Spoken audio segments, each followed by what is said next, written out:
Hey guys, Sergio here.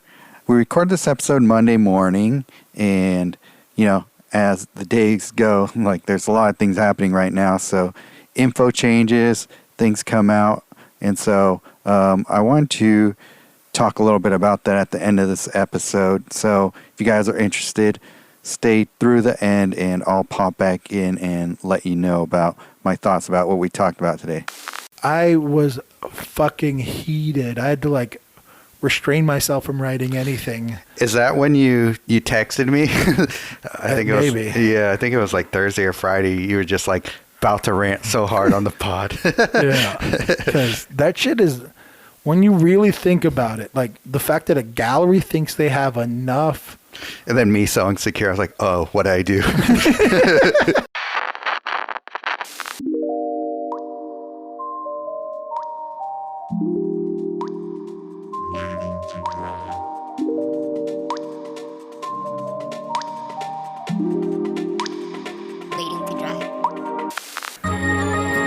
Hey everyone, welcome back to Waiting to Dry, Summer Edition. The world is waking back up from its slumber. And things are well at Casa de Waiting with your host, Sergio Lopez. I'm Josh Lawyer. And so things are starting to... You might have to turn my mic down a little bit. Oh, okay. Sorry. Made you turn it down, now up, now down. Yeah, I think we're good. Sorry. Headphone, not mic, right? Yeah. Okay. All right. Thank you. Awesome. All right. We did it. We're here. We are back. Back again. Starting to feel a little bit more normal outside these walls. Well, yeah. I mean, aside from the most current events, maybe not, but yeah. I just feel like day to day, most people are starting to go out a bit more. Restaurants are starting to open back up. Yeah, have you been to a restaurant yet? Done patio seating a few times, yeah. Oh, have you? Yeah. Oh, that's crazy. Yeah, it's been cool. Right. I didn't even know that was... I think I saw one patio seating thing once. And really? What the fuck? Are those people out there just eating and shit? Yeah. But yeah, haven't done that yet. Yeah, I just... both Vanessa and I just realized we missed... eating at a restaurant. For sure. Yeah. I love eating at restaurants. It sucks fucking going and paying full price for a restaurant meal and then eating it at home. Yeah. Especially because the temperature, I think, is always a bit off. Oh, for sure. And I don't know. It just sucks. Yeah, one of the places we went to was Ramen Gaijin. And yeah, you kind of, it's still the flavors and everything are great and all, but having to construct the bowl yourself. Sergio, this is not that podcast. Subscribe at anchor.com. But yeah, anyways, you know what I'm saying. Yeah, I'm just fucking with you. But yeah, I get it. We've been in that same boat. Of just God, this sucks.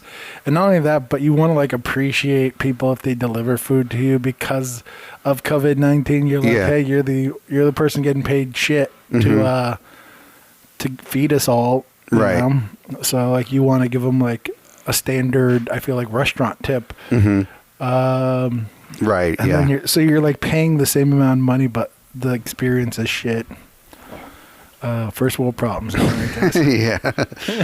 Well, patios are back open for places that have it, at least. So. Yeah, that's awesome. I heard that bars are opening up again soon too. Yeah, I don't know. I know MJ's talked to Coop because we're supposed to Cooperage, a brewery around here, because they're supposed to. We were supposed to do a mural for them. Oh right, yeah. And they said they're supposed to open up in a month from now. So I don't know. We'll see. Okay. Yeah. That's cool. For sure. But it's all future prediction stuff, Oh, okay. So yeah, it sounds like not everybody's going to be rolling out at the same time anyway. So. Yeah. We'll see. But yeah, how's life been? It's been pretty good. Been getting out more lately. It's been great. Since both Vanessa and I have become quite the outdoorsy people. So we went out on the river a bunch of times. Nice. Kayaked for the first time. Nice. And that was pretty fun. Yeah, for sure. More of a learning curve than I expected it to be, but yeah. Yeah, that makes sense. Yeah. Have you ever done it? Kayaking? Yeah. I want to say no. I mean, yeah, I don't think so. Oh, okay. What were you going to say? Have I seen what? God, I can't remember. Okay. It's all right. I'm sure it wasn't that important. Yeah. But yeah, still doing the paint drips. Still doing the course thing. Yeah. How's that going? You almost ready? The thing is, like, putting together the videos takes a while because I wanted to caption everything, and doing that yourself takes such a long time that I'm just thinking, like, I should just find somebody to do that for me. I just don't really know how to go about putting that together. So I'm thinking that the time wasted on doing that is probably not worth. What's that shit that called where you can like hire people to do things online? Well, there's a bunch of them. There's Fiverr, there's Upwork, all that. Ones. Yeah, I'll probably go on there and see what it is. Do it. Yeah. Save yourself that headache. Yeah. There's someone that probably could probably do it in like a quarter of the time and For like, sure. effortlessly, and you're like trying to save $100. Right. Yeah. Exactly. The problem is though, I have like 10 videos I plan on making. So we'll see how it adds up. But I don't know. Guys, keep buying those McChickens from me so I can afford to do this. Hell yeah. Well, that's what's up. Yeah. So yeah, starting to go out and plein air paint a little bit more again. So that's pretty good. Yeah. Other than that, yeah, just pretty much just been hanging out here in town for the most part. For sure. That's cool. Mm-hmm. Yeah, I got to hear you podcast twice while I was gone, I think. Was it twice?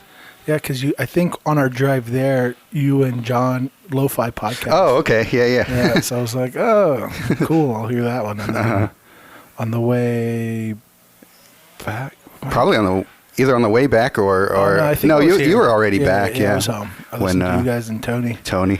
Yeah. Tony's always a fun guest. Yeah, Tony Gabal B. Yeah. Yeah.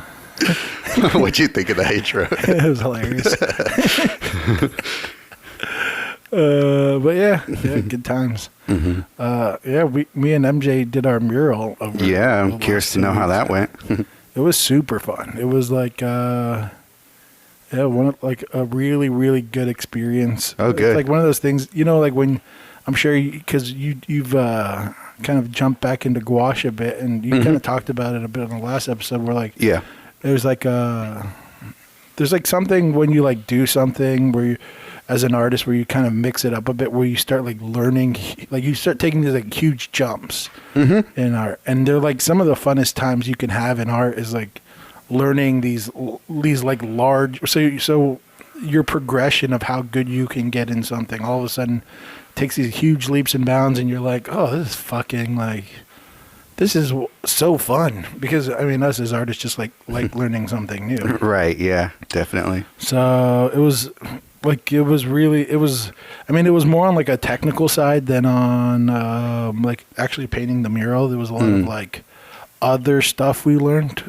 Oh, really? Kind of like the, just like being in another area and executing a mural. Yeah. And then working with a city. And all those like little things that you kind of learn when you're on the job a lot of times. So figuring out all that stuff and cost and things like that was just kind of like it's not really like a artist type thing, but you learn really quickly that this is why like what separates like muralists that know what the fuck they're doing with people that kind of are, I don't know, hoping to get mural jobs or some shit. There's like there's all this like logistic shit that goes into it that if you're not on top of your game makes you look unprofessional. I see. What's like the thing you least expected? I don't know if there's a least it's just I mean, maybe like the amount of actual work. You know, because we've done murals before, but we were also working. So you'd be like, oh, I'm going to work on it like this, like Saturday, Sundays. Right. But then doing a mural where you're working, like, I think our average probably day was a 12-hour day, you know, just painting. And it's like, us as artists, like, an 8-hour day at the easel is like a long fucking day, you know, but we're doing 12-hour days every day for 12 days straight. Yeah. And you're like, fuck, this pace is brutal. Yeah. You guys and that's like working fast, right? Yeah. Yeah. And all you're doing is just fucking pushing a brush as fast as you can. Yeah. And setting in shit and being like, good enough, move on. Right. Yeah, it's all this like, it's like problem solving on like crack in some ways, because you're just, it's everything is like, I hope this works out because I don't have an extra day to figure it out, kind of thing. At least for us, you know, with not being so comfortable in our muraling skills yet. Right. Do you feel like next time you'll know like how to do it quicker? Yeah, well, it's also like you learn shit, well, like design. You're like, oh, this thing I really enjoyed. I'll make sure when designing the mural next time that I'll make sure to like emphasize this technique and remove like something that's a bit trickier. Like we did a lot of like background fades for MJ's murals. Okay. And that was on the designs. And then we have a spray gun, you know, for painting. Okay. And we use that for the base coat, but we were like, all right, we have to use this for MJ's fade. But it is a real pain in the ass to like do like a 8-color fade on a wall. So, yeah. And it lands on me to do it for her design. So then you end up taking, I think it took us 2 days to do that fade, and you're like, fuck, that's 2 days. Damn. Like 2 days I get taken away from my muraling, which actually didn't matter because I finished 2 days early and was able to help MJ. But it's like if I end up needing 2 more days, I'm like, fuck, that sucks. Or it's also like trying to determine like, is that fade worth the 2 days or not? Right, right. So, and is there faster ways to do that 2 fade or that that fade so that we don't have to take 2 days to do it? It's like all these like trying to figure out just how to set your pace faster, how to like plan better for design, how to, for sure, you know, all these like little things that you do in art, but that you that on like a large scale, it just means so much more if you can fix those issues. For sure. And how big was it again? It was 53 feet, I think, by 12 feet tall, I think. Damn, that's big. Yeah, it was big. I mean, painting a 4 foot by 3 foot panel was like big to me. Yeah, for sure. So I mean, it was brutal, and we were sore as fuck by the end of it. But every day, it's just like you get really excited because you see huge like chunks of your mural done, and every day is like, whoa, this made it fucking cooler. Yeah. That's awesome. So yeah. I mean, I loved it. It was also great because I mean we've mostly done. I think we've only done murals in Santa Rosa, in the community here. Yeah. There's always like a bit of bullshit crab in the bucket kind of mentality that comes along with it. And over there, it was like nothing but positive people. It was like that's awesome. Waves, and it was on a bike trail, so all you get is like people just giving you positive feedback the whole time. And you're like, oh, this is what a community feels like when they support their artists. Like, I see. Now I get it. I don't have to actually deal with bullshit. So yeah, it was fucking awesome. Yeah. I saw some of the stories of you guys putting it together. I saw all the people hanging around. It looked awesome. Yeah. Anyone you know came by? Yeah. Fucking, I think 4 Waiting to Dry listeners came by. Oh, awesome. Shout out to them. That's great. Yeah, it was awesome meeting them. I'm so bad at fucking names. They know. I think one's name is Hayden, maybe. Only just because I remember like thinking, why you hating for me? But I might be wrong. But that's the only name I kind of remember. But yeah, they were all cool to meet. 2 people from Instagram nice came by. But yeah, it was cool hanging out with them.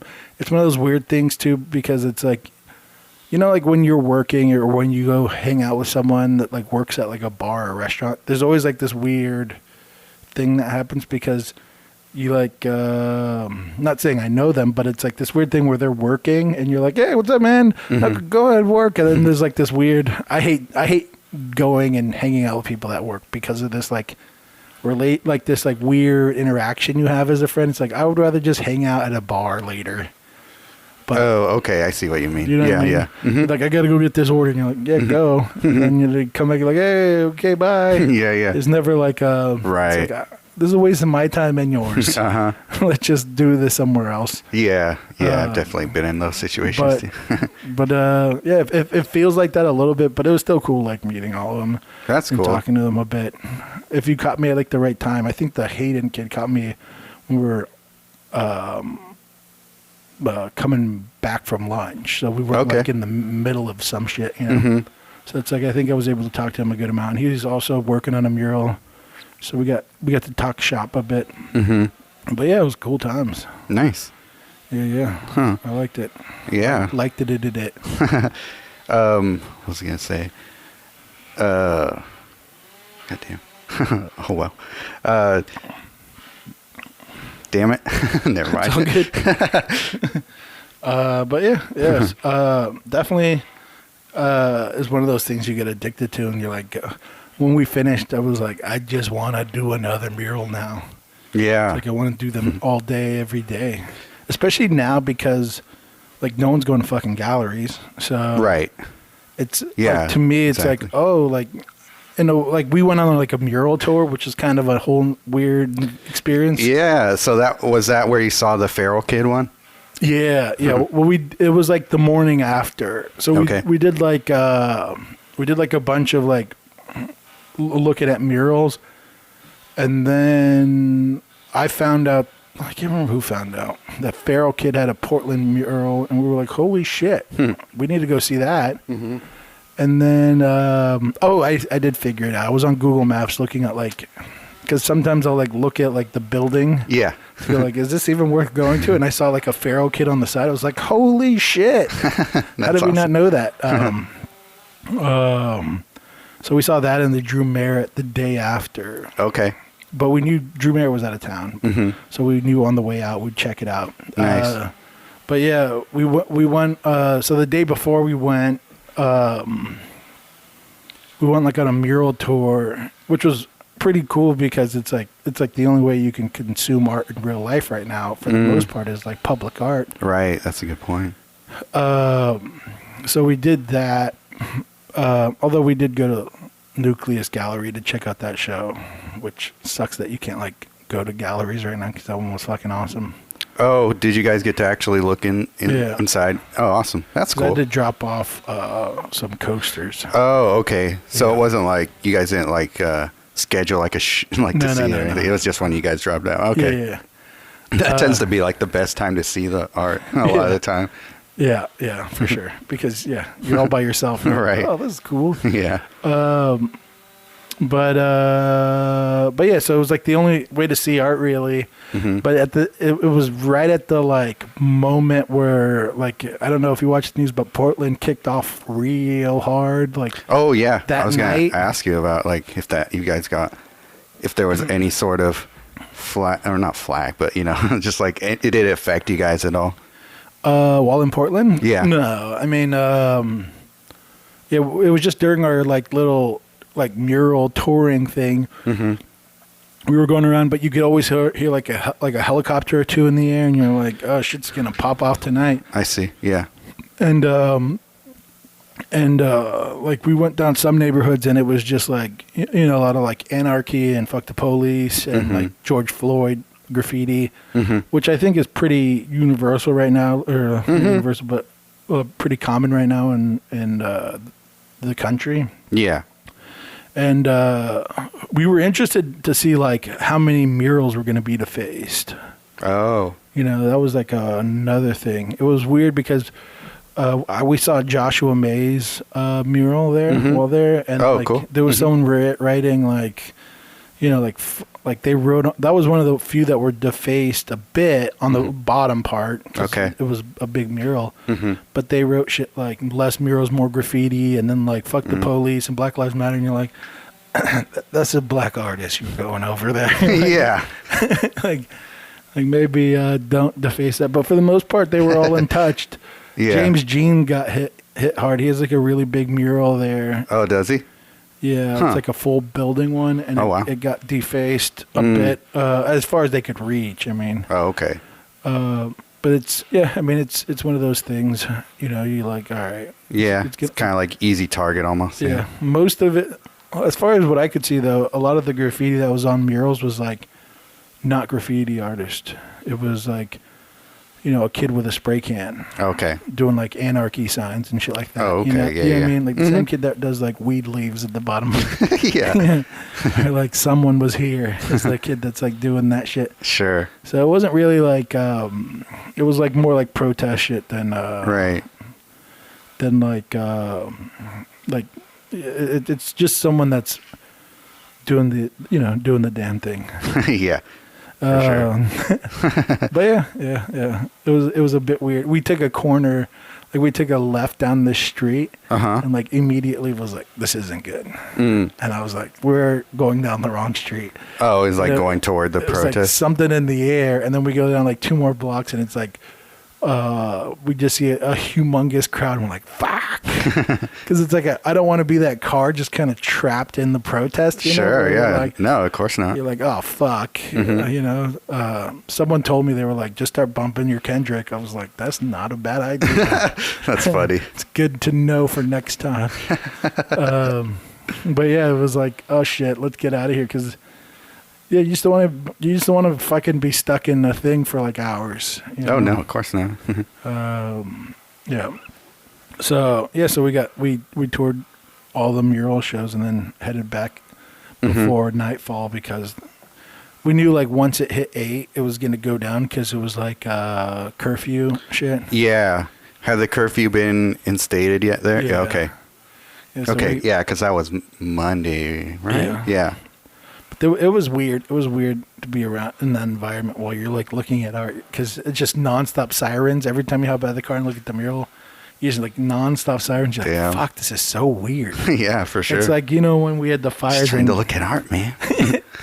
and you're just yeah, it's like, I don't know. It's like you're doing something weird in a time of chaos, and like you can feel it in the air. Yeah. And you're like, fuck, this is so weird, but that's what we're doing.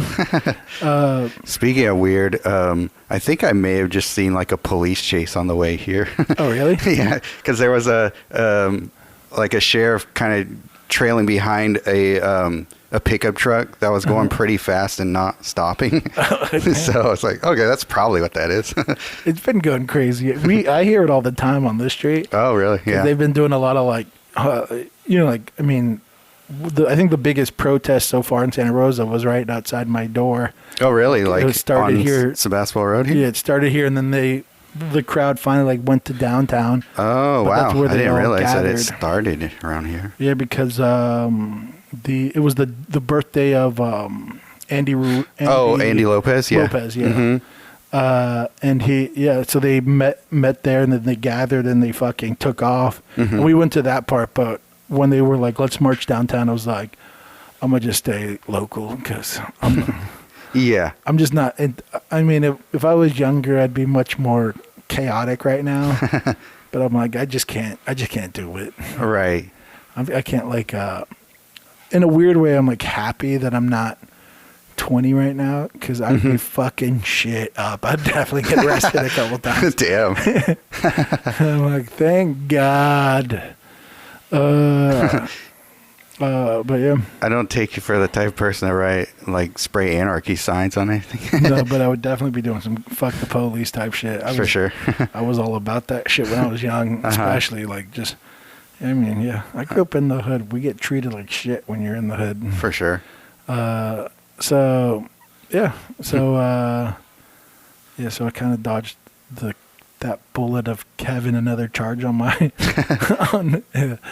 Wait, how many charges do you got? some. Okay. Chill, Sergio.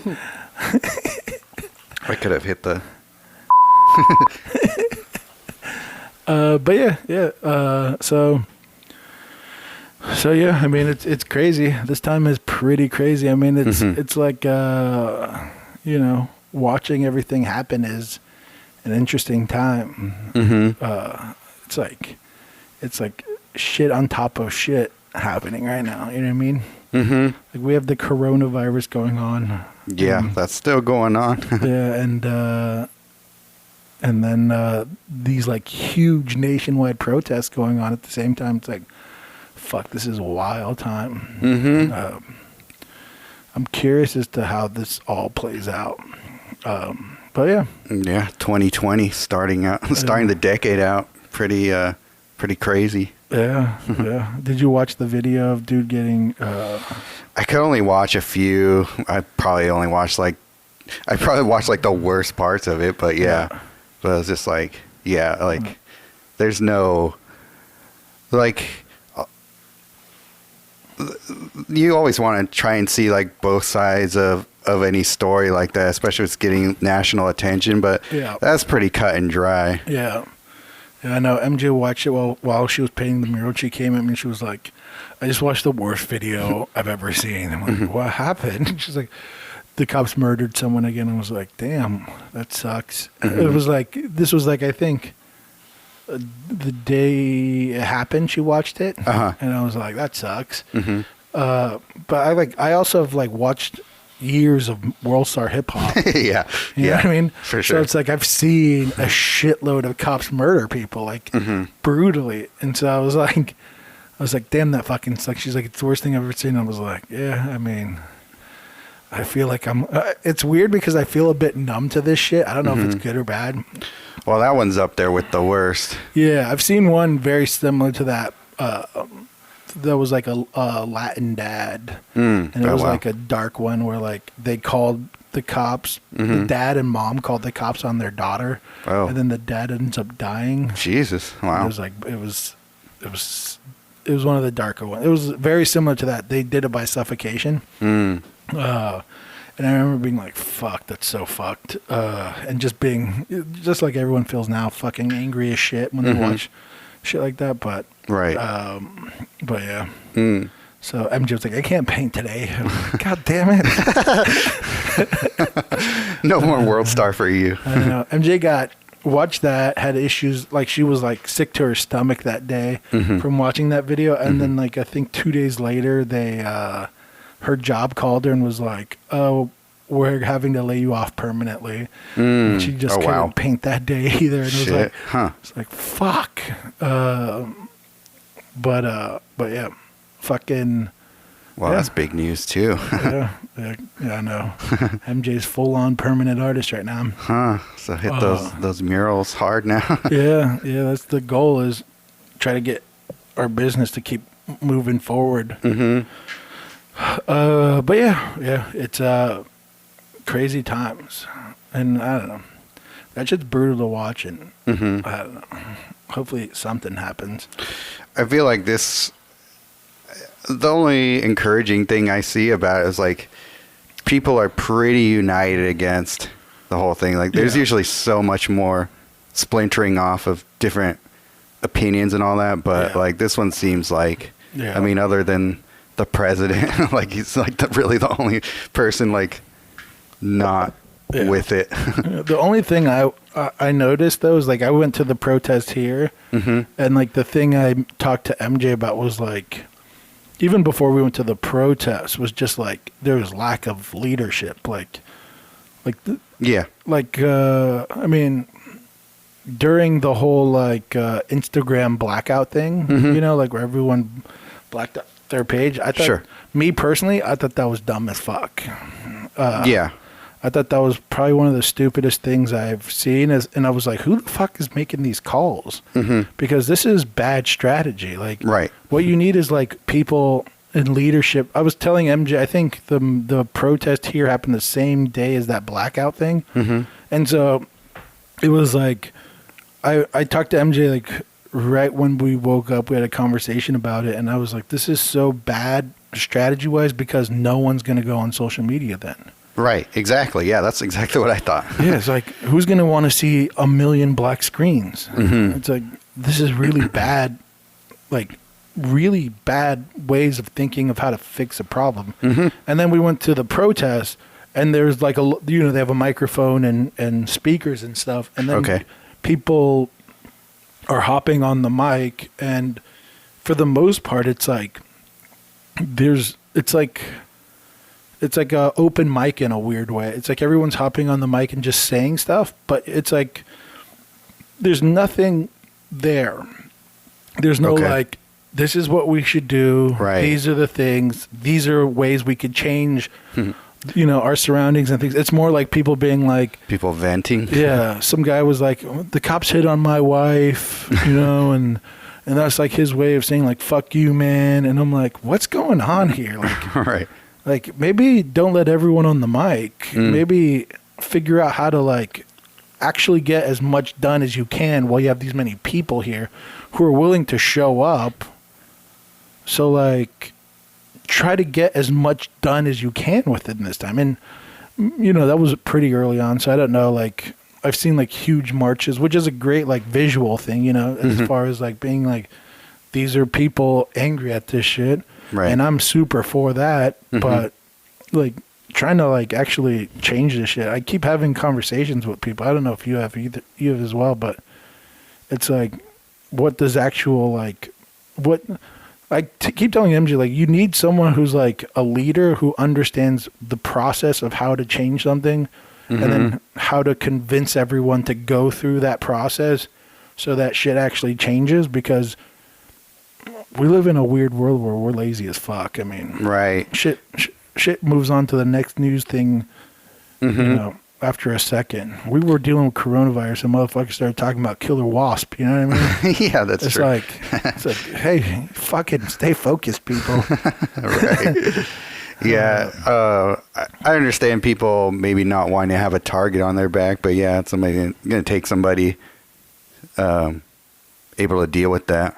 Yeah. To step up and lead. I don't even, to be honest, I have no idea who the fuck people would listen to. I was telling MJ, I was like, the closest thing I could think of is Obama, and I don't even think that would work.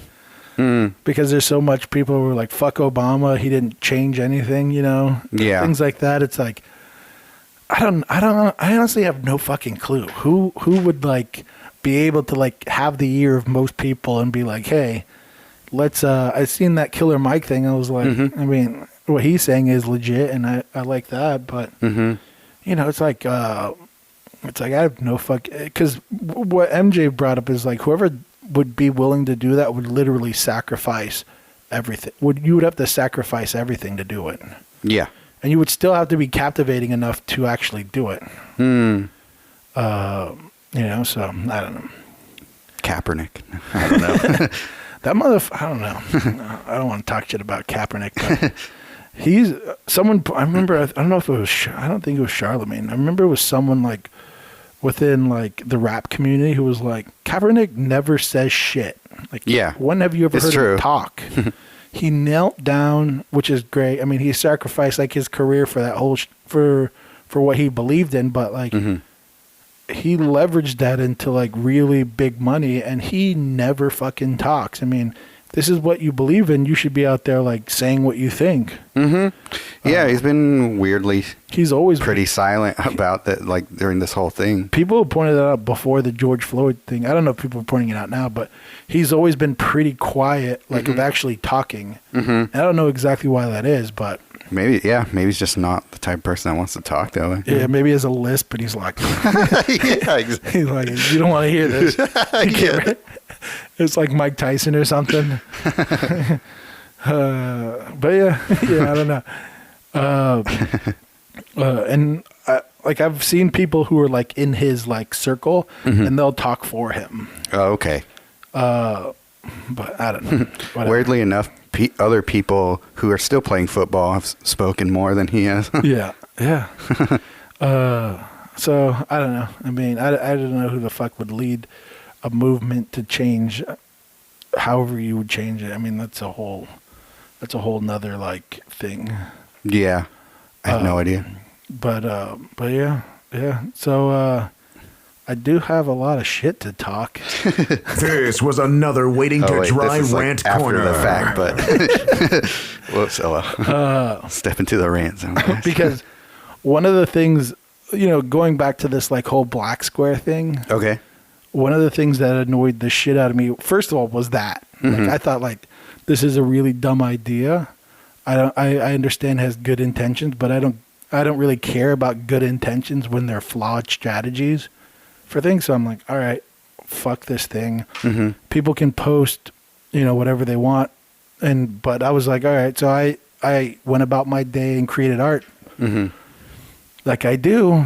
But then what happens is you get these people, these folks on the internet who go like, hey, don't post your art.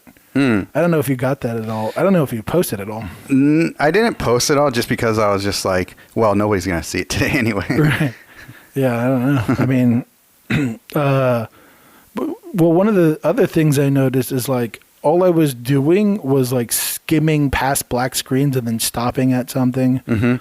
And it was most likely art, and being like, art, cool, or not cool, and not like, whatever. Right. Whatever. But I got annoyed because I was like, I don't want to fucking just see a ton of black screens. Right. But yeah, so I posted and someone was like, can you please not post this right now? And I was like, I don't agree with like this strategy. I'm not going to like listen to it. I think it's dumb. And to this idea that you should somehow tell, because for the most part, all I follow in Instagram is art. And if I'm going to follow something other than art, it's probably someone else that's creating some other version of art. Okay. A comedian, a musician, a chef. Like these are the people I follow on my Instagram. Or just people that create something to make the world a better place. Right. And so this person was like, can you please not post art today? And I was like, I don't think this is a good idea. I'm not going to follow it. And then then all of a sudden it becomes this like thing of like people telling me that somehow I'm against this thing based on whatever. Right. And I'm like, first of all, stop fucking snitching, you bitch ass bitches, is what I would like to say.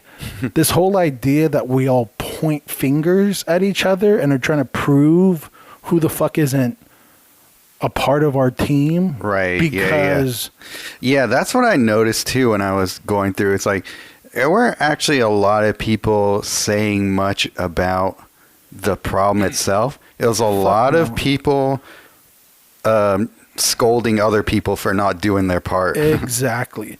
And those people can go fuck off. That whole idea of you being a good person by pointing out that someone's not doing what you want them to do is dumb as fuck. I grew up in a super religious family.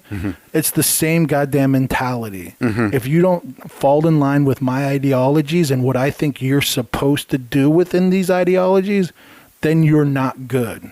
Right. It's the same fucking thing. And these people out here trying to fucking point fingers, the people that did it too, for the most part, were white folk. So some pale skinners, I haven't used that term in a while, who have private accounts. Yeah. I got a shitload of people who are pale skinned white accounts telling me what the fuck to do. And I'm like, hey, how about you shut the fuck up? Because first of all, you don't even share anything with the public. You don't even let the public know what your opinions are. But you think it's okay to tell other people how they should do whatever they do. And it full on infuriated me. Yeah. Yeah, it was a lot of white people talking at white people. That's what I noticed in my feed. And I don't know if it's because my name is Josh Lawyer, that people think they somehow know the color of my skin or some shit, or what the fuck I've been through. But they can go fuck right the fuck off. Yeah, it's pretty upsetting to see like this like witch hunt people are doing in order to like prove that you're good or something. You want to do good, just go do good. Your job isn't to tell everyone how they should do good. It's so annoying. And if you disagree with this, you can fuck right off as well. I mean, God, the other thing is like the censoring of artists. I mean, One of the things I wanted to bring up today was a small gallery called ThinkSpace. Oh, shit. Yeah, and the fucking thing they're doing. Talk some shit. The thing they're doing right now to Colin Chillag or whatever his name is. Oh, yeah. That was something I wanted to bring up to you. I was like, what's going on with this whole thing? That's a full fuck. I am not. That infuriated me more than anything going on right now. I mean, as far as like the finger pointing is concerned, not like the whole Black Lives Matter shit. I'm talking in police brutality and all that. The finger pointing to me is not a strategy, is not anything worth doing, is so stupid as far as trying to change something. ThinkSpace adding every fucking publication that Colin Chillag might be involved with, like Juxtapose and oh really? And I didn't know about all this. Yeah, on their stories, and then oh shit, and then saying goodbye to him on their fucking thing, and then trying to end an artist's career because they have differing opinions. You can go fuck right the fuck off. To me, that is so dark and disrespectful. That because, first of all, Colin Chillag, they're trying to make him seem as if he's racist. I've followed him for years. I'm a fan of his work. Right. I've seen him plenty of times talk mad shit about Donald Trump. Align his ideas with fucking their ideas. And they didn't get mad at a meme that he said where he was like, fuck Donald Trump. But if his ideas don't directly align with theirs, all of a sudden they're trying to point him out to be a racist or whatever, and saying we need to stop supporting this artist. To me, that is so fucking wrong for a gallery to try to censor an artist because they disagree with them. It is so fucking foul. I'm so pissed at what they did. The fact that, because I saw what he posted, he has differing opinions. That doesn't make him racist. He's even different.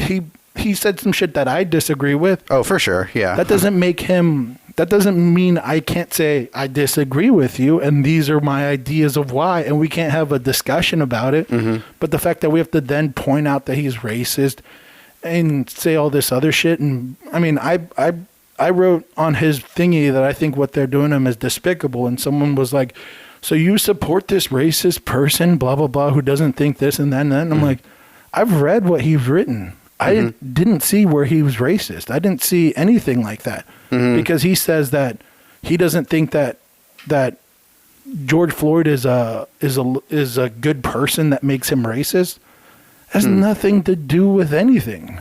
I mean, we can have a discussion of if a person's actions in life dictate if they should be a martyr or not, and define what a martyr is. If they're a person who died for a cause and all these things, we can have that discussion. But if you want to say he's racist because he thinks that George Floyd in his life had actions that were questionable, that's a whole different story.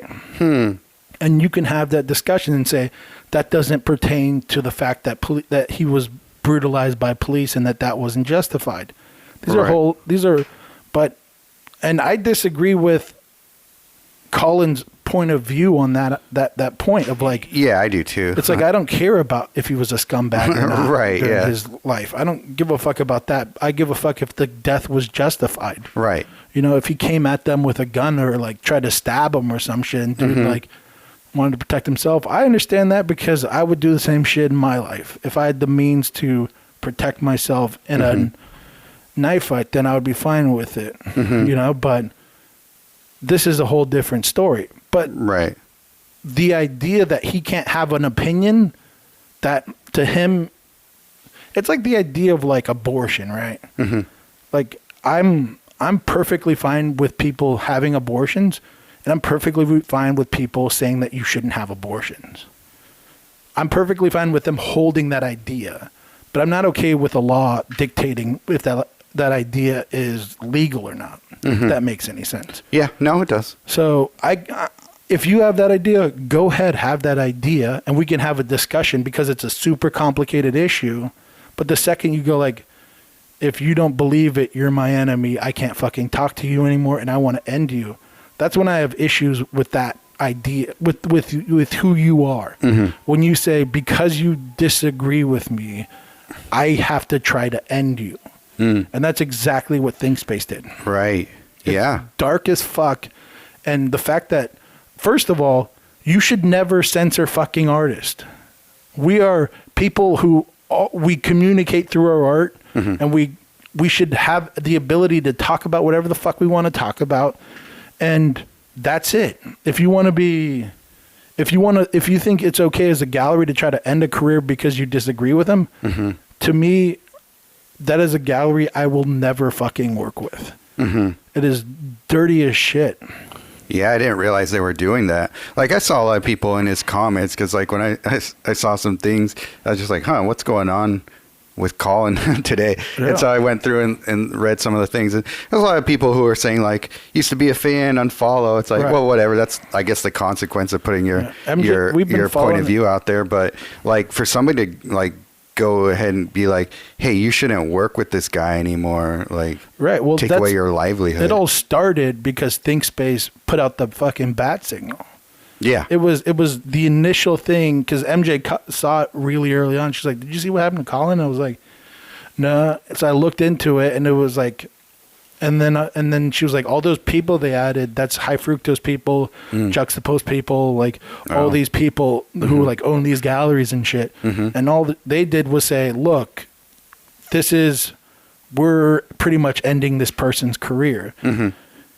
I don't believe in that shit at all. I mean, first of all, a gallery should never tell a fucking artist what to think. Right. And I've looked at what he thinks. It's not that fucking crazy. I don't agree with it all. I agree with a little bit of it, but to try to make him seem like a racist is foul as shit. I mean, it is witch hunting at its finest. Like how they like blatantly call them racist, like ThinkSpace has. Yeah, I mean, the person who, like, when I said what they're doing is despicable, the person who commented back on my post said, so you support this racist, blah, blah, blah, blah, blah. And you're like... Oh, I mean more like have ThinkSpace or Juxtapose, like, came out and said that, like, we don't support this racist. I don't think so. But it's all implied shit. I mean... Sure, yeah. That's all it is. They just... And it was based on a meme of a fucking cat... Oh, yeah. Saying, what are they doing over there? Yeah. You know, what's going on over there, whatever. It's like somehow that, because he doesn't want to be involved in the whole shit, makes him an enemy. And it makes me kind of think about, like, you as a person. It's like, first of all, Sergio would never be in a riot. He would, like, it's like the farthest thing from who Sergio is. You know what I mean? It's like, if Sergio was like, I'm just going to sit back and watch what happens, it's like, that's because Sergio is a fucking terrified human being. You know what I mean? It's like, we have different personalities. And if someone wants to be like, I'm not going to I can't get involved in this shit. Yeah. It's like, and you're like, well, then that means you're supporting racist. It's like, that's not what that means. Right. It doesn't mean that. To, like, be quiet and just watch is perfectly fucking fine. I mean, but for a gallery to then try to end a career, that to me is despicable. It is witch hunting at its finest. That's what everyone's doing right now. All these finger pointing, trying to, like, find anyone who's just like, if you're the whole, like, thing, if you're not saying anything, you're fucking right. Yeah. You know, you're part of the problem or whatever. It's like, so now you have to fucking say something. Now you're dictating what I have to say. And then it's like, if I'm posting art, somehow that's a negative thing. So you don't want people to create art anymore. You don't want fucking any art unless it has to do with protest art now. So, okay, we all have to create protest art. So if you create anything outside of protest art, we're pieces of shit. It's like, what the fuck are we doing here? Like, how did we get down this weird pathway where everyone gets to dictate what the fuck we do with what we say, what we think, who we are? It's like, it's the same problem that's led us to this fucking conversation. This idea that if you're a police officer, you can't say when another police officer is doing shitty things. You have to, like, stand in line. You have to follow the fucking what we all believe. We all believe this. If you don't believe in it, then you're part of the problem. It's like, God, I don't know. It's driving me crazy. Have you talked with Colin directly? Yeah. I mean, I wrote on his thing. He said, Oh, okay. Thanks for whatever. I messaged him privately and then I posted on his thing. Because the other thing, too, is like, all right, Nicolas Uribe, shout out to Nicolas. Big fan of your work. Love it. But one of the things, he was another finger pointer. He pointed the finger at paint companies and flesh tones. And I was like, and this was like in the middle of like full-on protests. He's saying to boycott these companies until they change based on this idea that flesh tones are racist. And I totally disagreed with his point of view. I don't necessarily disagree with this point of view. I disagree with the fact that he's trying to point fingers at company, assume their intent, and then say, fuck, like, don't buy their shit unless they change their thing to fucking make us happy. I don't agree with that shit at all. I don't agree when you want to assume intent. So you're like assuming that all these paint companies are racist. And then to prove that they're not racist, do what? Make a brown skin tone? Make a black skin tone? I'm perfectly fine if they do. But then what do you name them?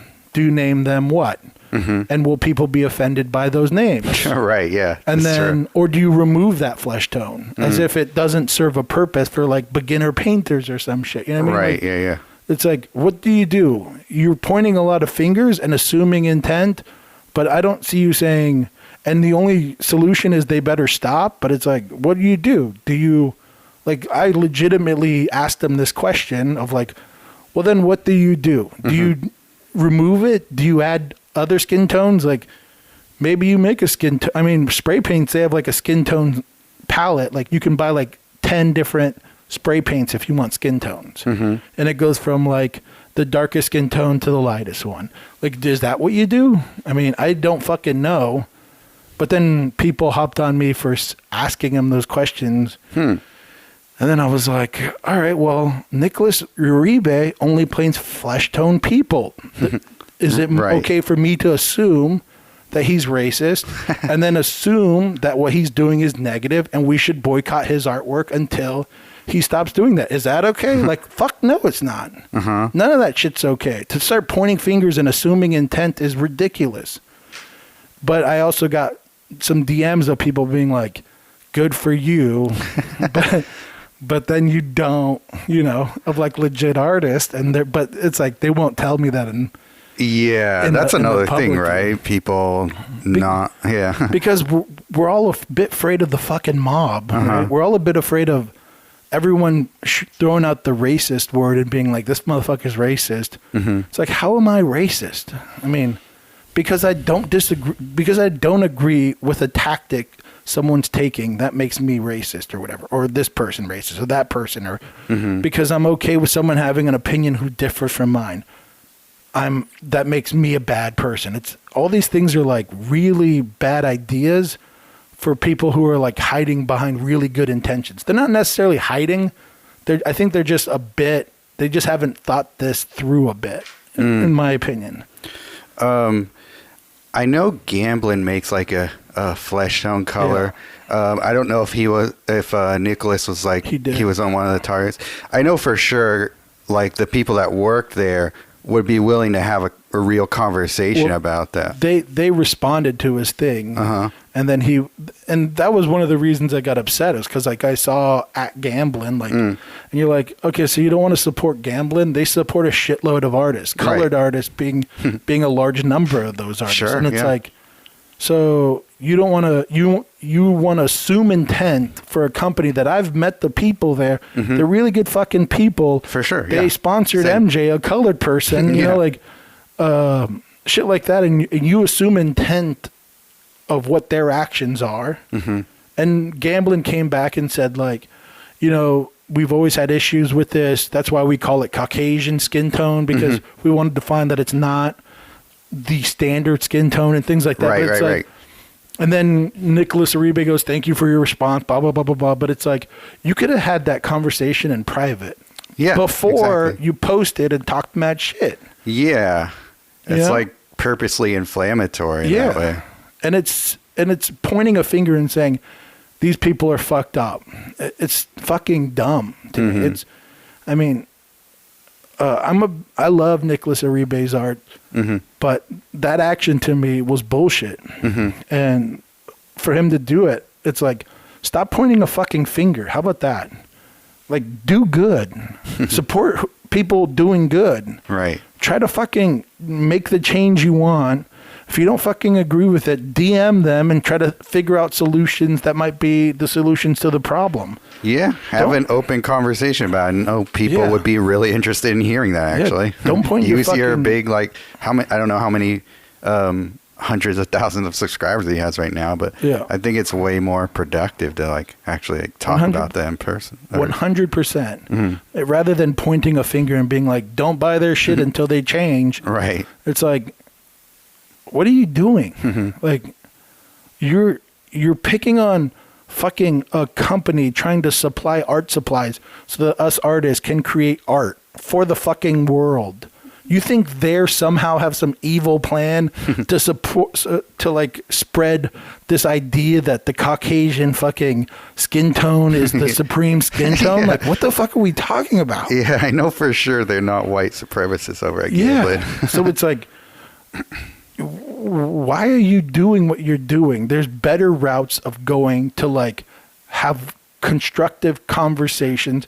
It's even within like my little like conversation, people had like ideas where they were like, what if you did this or that? And I'm like, yeah, well, that's cool. Like, or like whatever, but it's better than pointing a finger. What does that do other than make people angry at an art supply company, you know? Right. Yeah. I don't know. I just get annoyed as fuck. I mean, this whole like witch hunt happening right now because we have different opinions seems crazy to me. And for the most part, I assume opinions are the same. You know what I mean? Like, I don't think Colin is against the protest or against whatever. I think he is against what George Floyd is using him as the symbol for police brutality is my assumption, but I'm not even fully aware of that. Like, I haven't dived into a conversation about that with him, but I haven't seen anything like so offensive that I'm like, oh shit, they weren't wrong. So I always try to assume good intent. I mean, there's been plenty of times me and MJ have been out and about and she's like, I think these people are treating us this way because they're racist. And my response to MJ is always, I have no clue. I'm never going to assume the worst thing possible off the bat. I will always assume shitty day. You know, they're just assholes, whatever. Like, like they suck at their fucking job, whatever, before like they hate me because I'm brown. And if someone makes it I've had moments where people have been racist to us, like clearly, like they very much said things that were racist. I was like, all right, that motherfucker's racist. You know? But I'm never going to assume racist intent because you treated me shitty or you're not giving me good service or you sat someone before you sat me or some shit like that, you know? It's like, but that is my idea, like in general, is like, I assume most people aren't racist. Because I've very rarely dealt with people who are racist. And you can, I don't know, people come at me with like the whole, it's a systemic thing and based around skin tone, paint colors, and it's more subtle than that. And maybe it fucking is, but I don't know. I'm never going to let a fucking skin tone dictate how I feel about my skin tone. You know what I mean? Like, I'm never going to let a fucking paint tube tell me how I feel about who I am as a person. Yeah. And maybe I've never felt that way either. Like, even as a kid with like Crayola crayons. Never thought of it that way. I'm never gonna let a fucking Band-Aid tell me how I feel about who I am. Right. You know what I mean? It's like, I don't know. It's just not in me. And maybe that's the problem, is like, it's not in me. So I have to like put myself in the perspective of someone who is affected by that. But I don't know anyone who feels that way in general. You know, I've been friends with every fucking color under the sun. The palest pale in the fucking world, you know, needs like buckets of sunscreen to fucking Shout out to our albino listeners. You know? And like, I have good friends in every fucking community. And all my friends, I don't know one of them who will fucking get offended by a goddamn Band-Aid. Right. You know, and I mean, I have a few white friends, but all my, like 90% of my fucking friends are dark skin tone folk. You know, so I don't know, people, that's the part that annoys me the most, is that like somehow this has become a thing. Like when we're in Portland, it was a shitload of pale skinners. Oh yeah, it's Portland. telling me how to fucking think. And you're like, hey, okay. Like, or like the fucking people on Instagram telling me how to think. You're like, hey, what the fuck you think you're doing? Like, you are being so woke that you think you can tell me, a person who's got melanin in their skin, how to think about things that has to do with people with melanin in their skin, or else I'm not fucking woke enough for you. It's like, I don't know. Have I ranted enough? How terrified are you by this fucking conversation? I'm actually not at all. I didn't think so. I was, things. yeah, because I was wondering, like, I'm glad that you clarified what was going on with Colin, because, like, I was just on Instagram yesterday, and I see him post something like some painting of this, like, old white guy with a cowboy hat on, and the caption just said something like, "It's okay to be white." I was just like, oh, what's going on here? Balls. And I went in there and read it all. It's like, I wasn't sure if he was like just trying to troll people, but I didn't know that like people were really going after him because other people like basically sick the dogs on him. Oh yeah. So, you could argue the fucking biggest gallery in the scene, in the art scene he is a part of, went at him and then pointed and then fucking told everyone whoever else is a big fucking name in that art scene to also go at him. It was a fucking, I don't know how planned it was, but it was a fucking, from where I was sitting, it was a full-on attack of ending someone's career. how long ago did they post that to their story? Because I missed it. Whatever day he posted that cat. Oh, okay. Not too long ago then. Yeah, not too long ago. And sometime last week, I want to say then. Yeah, and you know, and I know what he's. I mean, I don't know, but I'm sure he is fucking his. Like the little bit I get, like the little DMs I get from people being like, "Hey, are you like supporting Black Lives Matter because I'm not like posting memes on my Instagram? That means I'm not supporting them or something." Is like annoying as shit to me because it's like, do you guys live on the internet? Like, I don't know if you pay attention to my Instagram, but I don't post shit at all except for art. Right, yeah. Like, that's all I post. I don't fucking post my fucking anniversary, any of my fucking beliefs in life. If anything, the podcast is where you can actually get to know what the fuck I think about things. Right. But my Instagram, all I do is post art. That's all it's for me. That's all I want it to be for. Right. It's not anything other than that. But this idea that everyone needs to become activist on everything they do online is bullshit. And I don't know. Yeah, I pretty much feel the same way about like how much I'm going to share about my beliefs or whatever on social media, because I mean I just get annoyed by other people who do that all day, and it's just like, it's like, what do you want Instagram to become what Facebook has become? It's like, no. Everybody complains about how much they hate Facebook and how it's for boomers. It's like, well, you're doing the same thing. Yeah, you're making everything a political thing.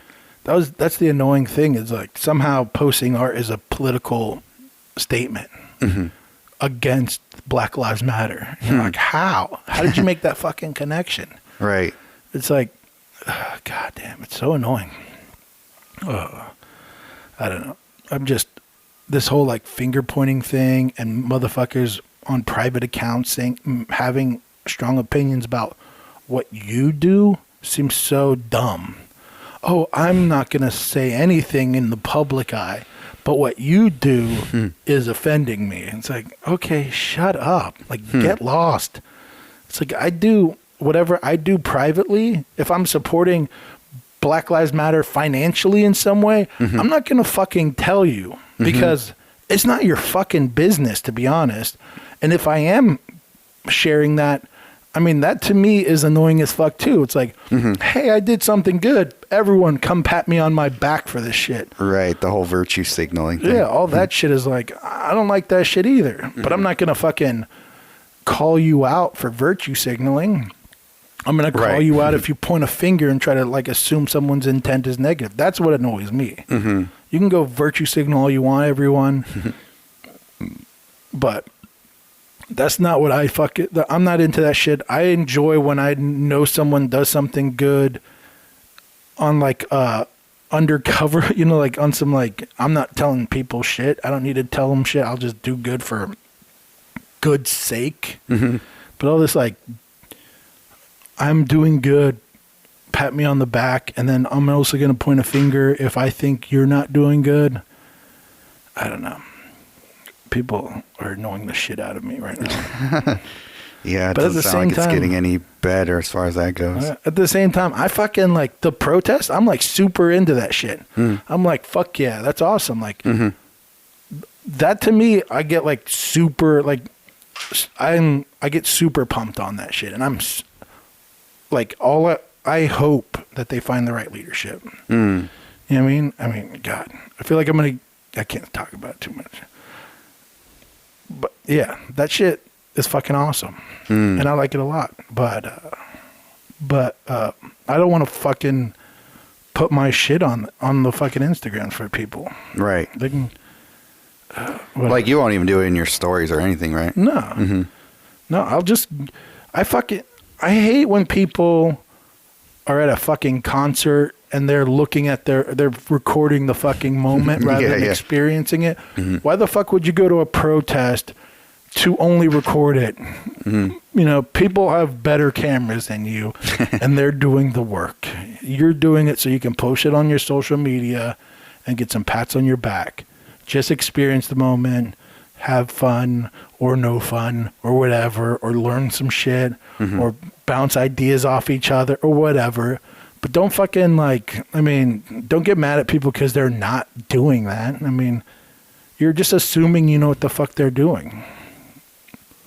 Yeah. Yeah.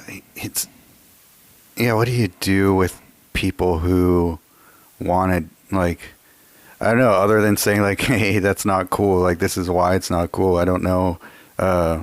People are just going to keep doing that. I don't know how to keep people from like mixing up the message, basically. Yeah. But is that a long enough rant? Should we hit a button? Go on to some other shit? This was another waiting to dry rant corner. I don't know if we lost any listeners at all from that, but bye. You got anything else you want to talk about? I wanted to talk to you about something. Okay. Your gaming magazine. Oh yeah, God damn! I haven't had time to shoot a little flip through of it. Yeah, I definitely want to see it. First of all, what's the nickname? The name of the magazine itself? No. Wait. No. The nickname? Nice try, Sergio. What's the nickname your family calls you? It's. How dare you? It's what? What is it? It's. Hell yeah! Hell yeah! You sound like a gang member. Fucking bro. This is all being cut out. I don't know. I actually don't know why I didn't say it on the podcast. All I'm saying is you should get tattooed across your chest, bro.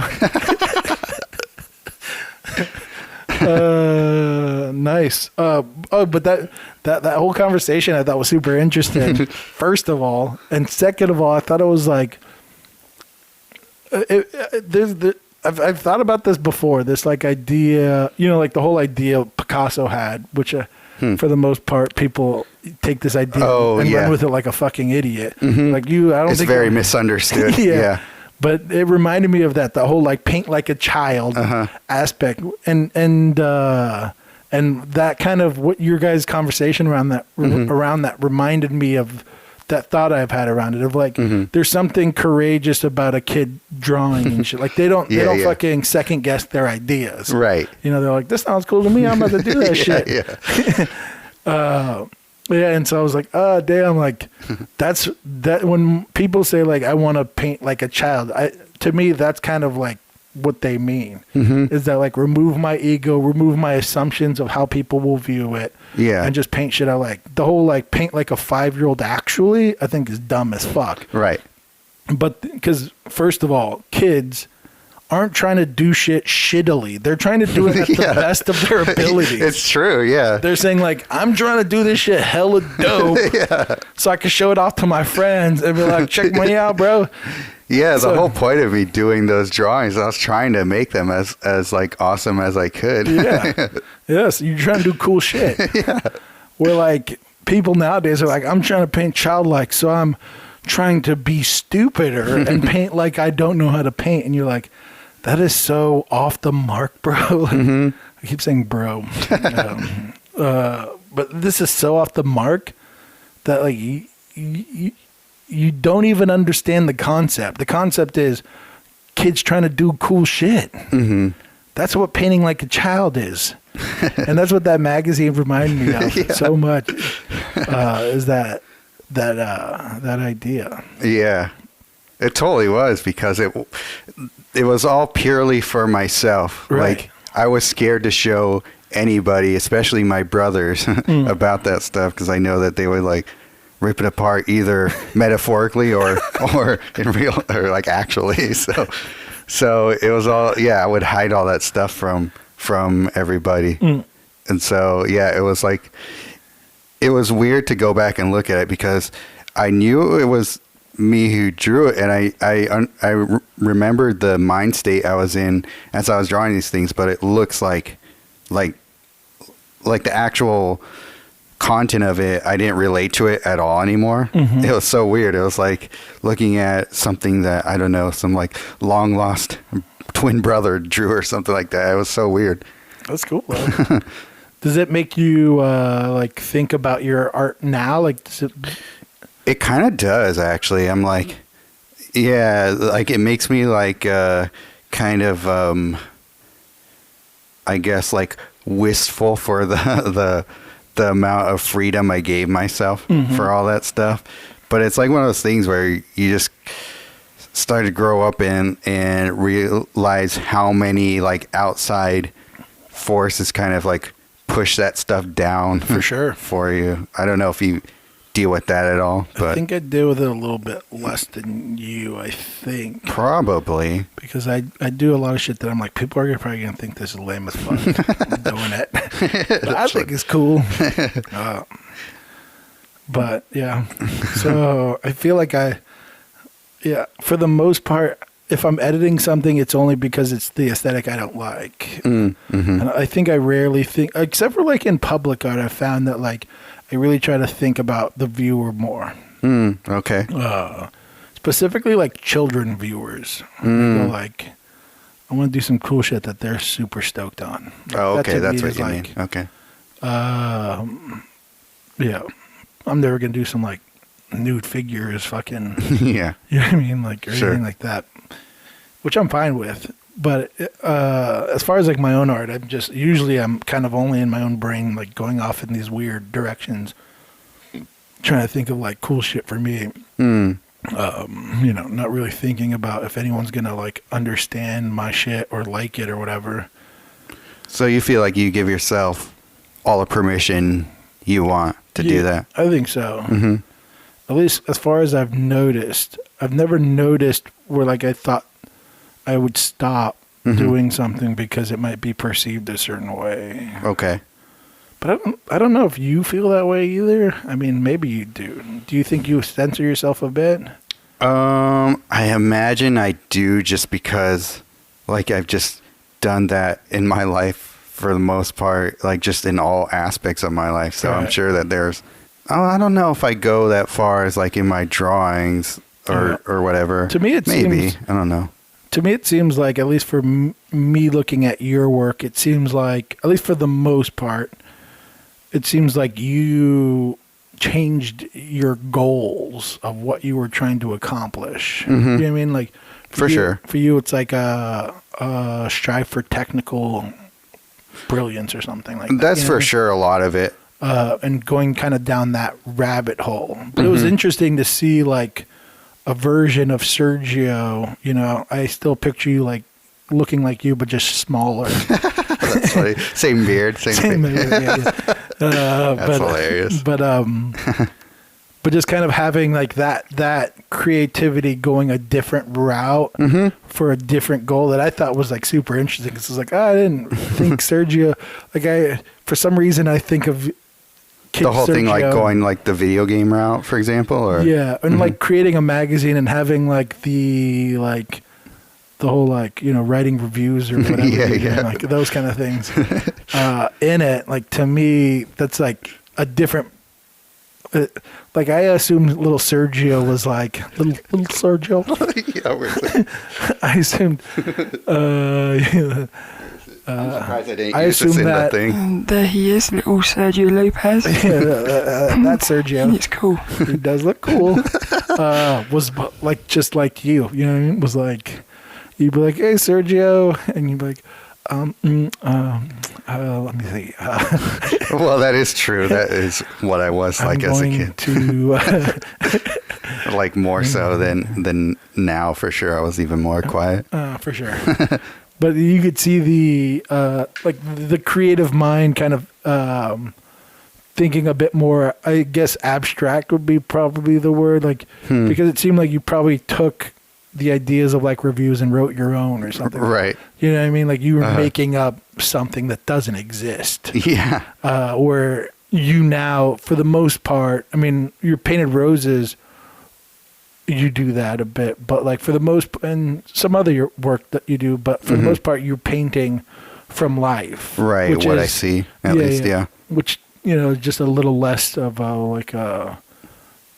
creating something out of nothing mentality. Like, Right. thing. Yeah. There's Yeah. nothing wrong with it. Early sketchbooks, like from college, had a lot more fantasy involved in it, and I think that it just kind of revolves around more about what I'm interested in my life at the time that I'm creating the art. So, like when I was a kid, I was obsessed with video games, like especially fantasy video games that had a lot of like role playing elements to it. right. So and there's also something I noticed even to this day is a lot of like, if I see something, I want to create something like it. Like it's something that I like. I'm like, oh, I want to be a part of that somehow. Let me Makes create sense. a version of that. Yeah. And that seems like that's something that I've always had. And so like these days I'm more interested in like, I guess more so these days about like the technical things, like, oh, I love how that person painted that hand or flower or whatever. Let me try and do that. Yeah, I see that, and I get that. I mean, I'm sort of the same way, and I'm not even against what you do. It's just that's why I was saying. I think it's just you took your. It was just interesting seeing your like mindset. Then, you know, it just seems like it's like I mean, obviously, as a child, you know, I didn't think how I think now. Right. But it is. You see that like creativity of a child. I mean, going back to like the whole Picasso thing. Yeah. You know, it's like you see that like, and you're like, oh, that's that thing that people are trying to capture. You know, that ability to create, I don't know, something that you're really stoked on and you think is badass. And yeah, and your way of doing that now was not the same as when you were a child. And I don't know. I'm perfect. I totally understand it. I just thought it was interesting. I just wanted to pick your brain on if that like makes you think of your, like if that changed anyway, like you having that conversation with Vanessa and Tony, if that ends up changing how, like even a slight bit of like, oh, maybe I should start doing, you know, whatever, X, Y, and Z. Yeah. Yeah, that's possible because when I was doing that stuff, I remember thinking that this was the direction I wanted to go in life. Like that was more like projecting for the future of what I was, what I saw myself doing as an adult. Right. So I don't know, like now that I'm an adult, like it makes me think like, okay, is this in actuality what I set myself up to do? And it's like, well, you would never know as a kid like what road you're actually going to end up going. For sure. And like I'm definitely happy with what I'm doing now, but it is a thing like I guess it kind of comes down to like, is this fulfilling me? And I think for the most part I've created a avenue for myself to do things that I enjoy and give me fulfillment. So I think that as I think I talked about on the podcast too, like all the different hats you would have to wear to like completely creatively have control of everything. Like if you're a painter, you only have to deal with like your own, like what's in your world. Whereas like if you were to create a video game or a magazine or whatever, there's so many other factors of like other people's like skills or opinions about what you're doing get a lot more involved. Right. Yeah. So it feels to me more like my paintings can be my own little world. And in that way, I think that I kind of hit the mark as far as like a career and all that goes. So, right. Yeah, I don't know. Like, cause I don't know if I feel like I've, like closed myself off creatively at all, because when I look back at all the things I was doing as a kid, like there was a lot of rip-offs of other like intellectual properties that I was doing that thing. So like there was a lot of like Super Mario rip-offs in the magazine and stuff, and a lot of like fighting video game knockoff things that I did too. Right. Yeah. So yeah, I just wonder if like that's always just something that I've always gravitated toward, was like kind of like looking at other things that I admired and creating my own take on it. Right. Well, I think that's most artists anyways. You know? Yeah, I think so. You take the art you like and you let it influence you a bit, and then you create the shit you want to create. Yeah. I mean, yeah, for the most part, yeah. Nice. Let's see. We got anything else?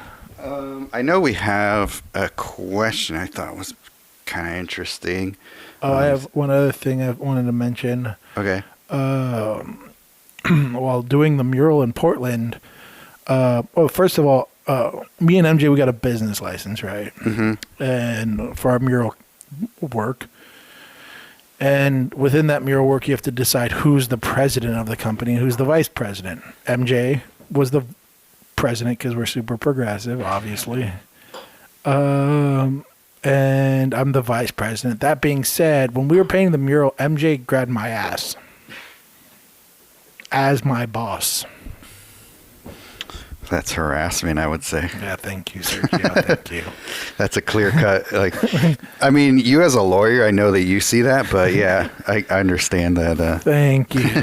Thank you. Thank you for being on my side. I just wanted to bring that up. So if you guys want to send some hate MJ's way, yeah. I'm pointing that finger up.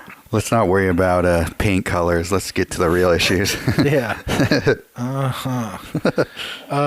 Yeah. So that happened. That's okay. I get my ass grabbed a lot too. Although we are not incorporated, so it's a little more gray area. Yeah. So Corey Bonner at Kobo on Instagram said, shout out. said, so I have a question for the next podcast. The other day I was thinking about how many songs and movies are remade, and some are identical to the original and some are different. What would that look like in the fine art world if that was acceptable, or do you think it already happens? It happens all the time. Yeah, I was going to say, like, I feel like people always do their own takes on whatever's going on. Yeah, you should listen to the conversations you have with, the fuck's name, Yoshi? Oh, Hiroshi? Hiroshi, yeah, fuck. Hiroshi. He specifically is like, I'm remaking art. Like that's what he's doing. Is he's doing his take on like the people he likes. Oh, for sure. There's like a lot of like you and you glow meets like anybody else you can think of. Yeah. Yeah, and he'll explain why he does what he does. Mm-hmm.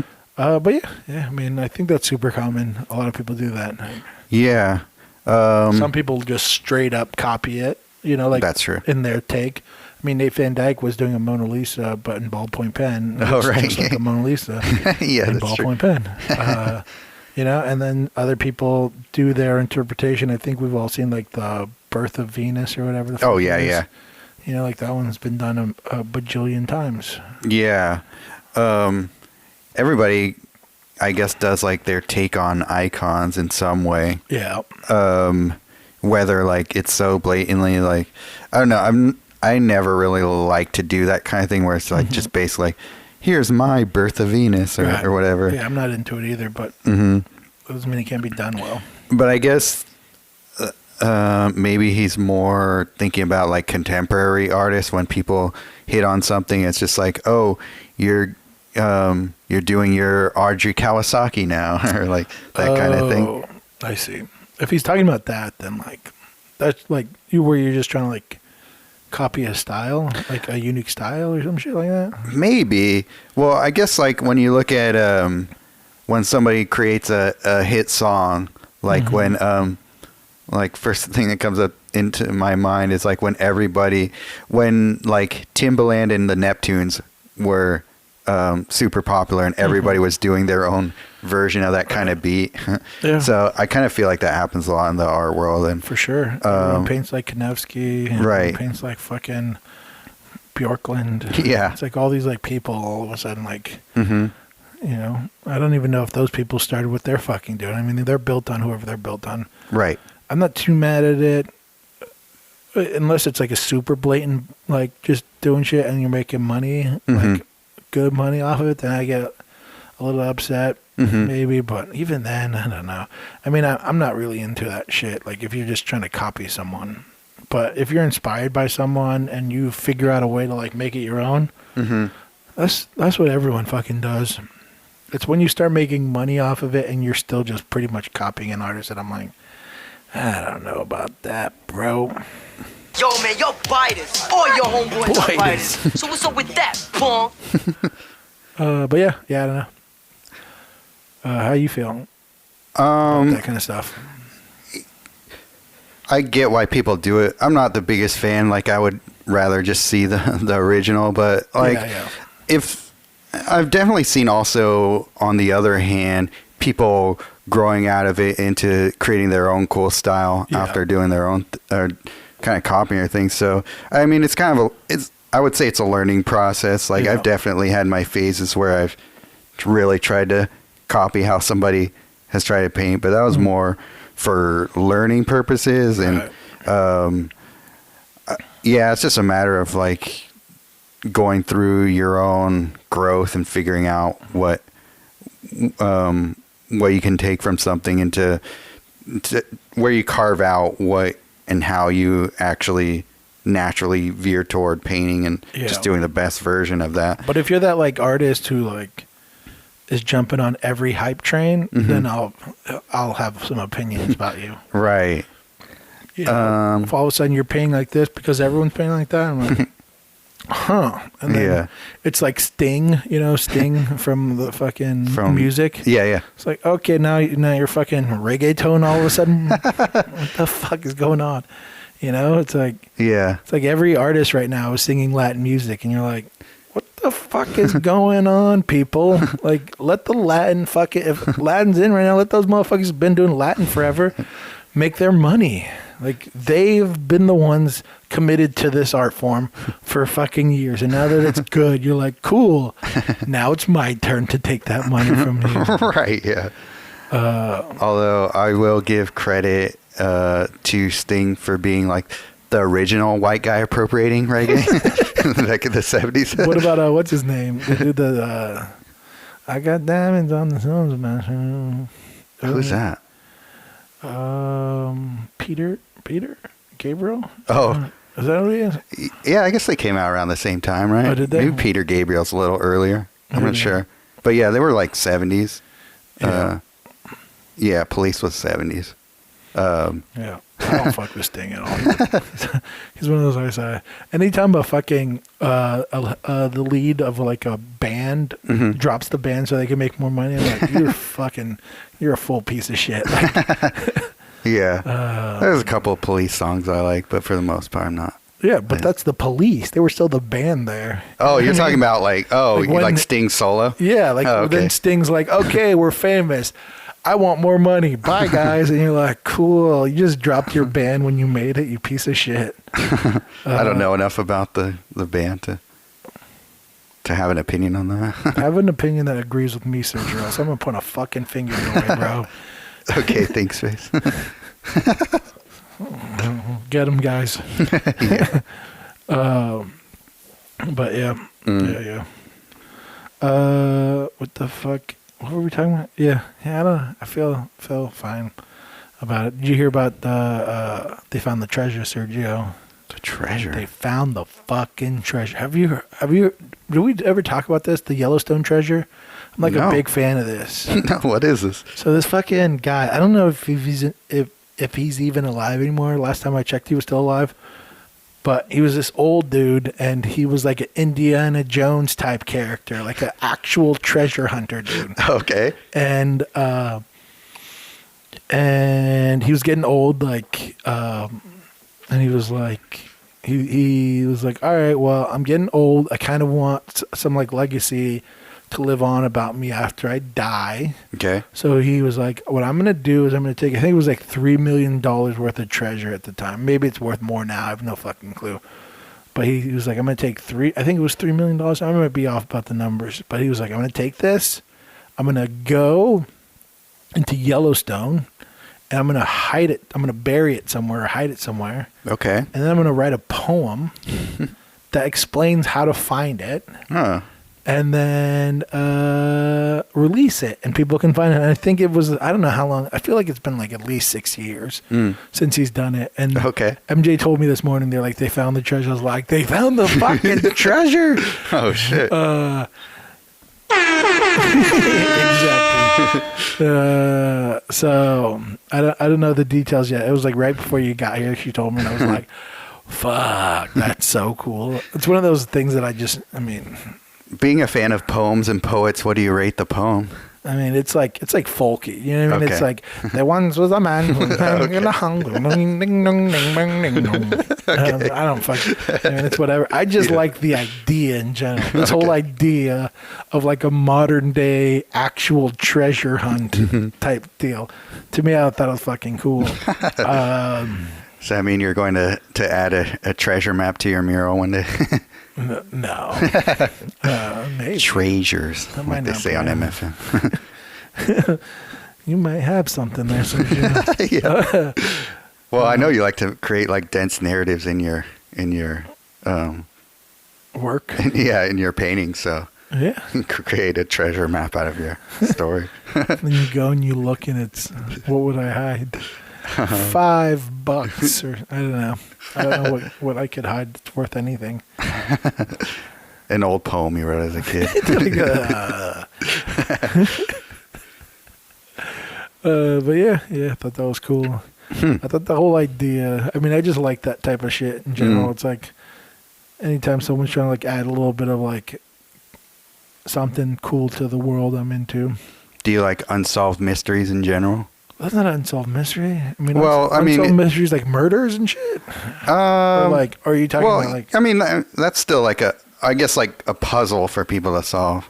Like what? Give me an example. Like the fucking triangle thing. The like, whatever triangle where the ships disappear. Oh, Bermuda Triangle. Is that what you mean? Like that kind of thing, or like? I mean more like Loch Ness Monster. Is that the type of thing, or are we talking murders? I don't know exactly what you mean. I guess like an unsolved murder, I guess, is a version of that. But I was more thinking like, what are some things that like the Goonies type shit? Sure, but I mean like I'm trying to think of like, are there other like oh wait. I think I might have one. Okay. The one where the dude like robbed something, jumped off the plane. Oh yeah. That like, one? Is that Barry Seal or something like that? Yeah, some shit. And like he had like a shitload of money. Yeah. And he like skydived, and his body and money were never found. Or some shit like that. Stuff like that. Yeah.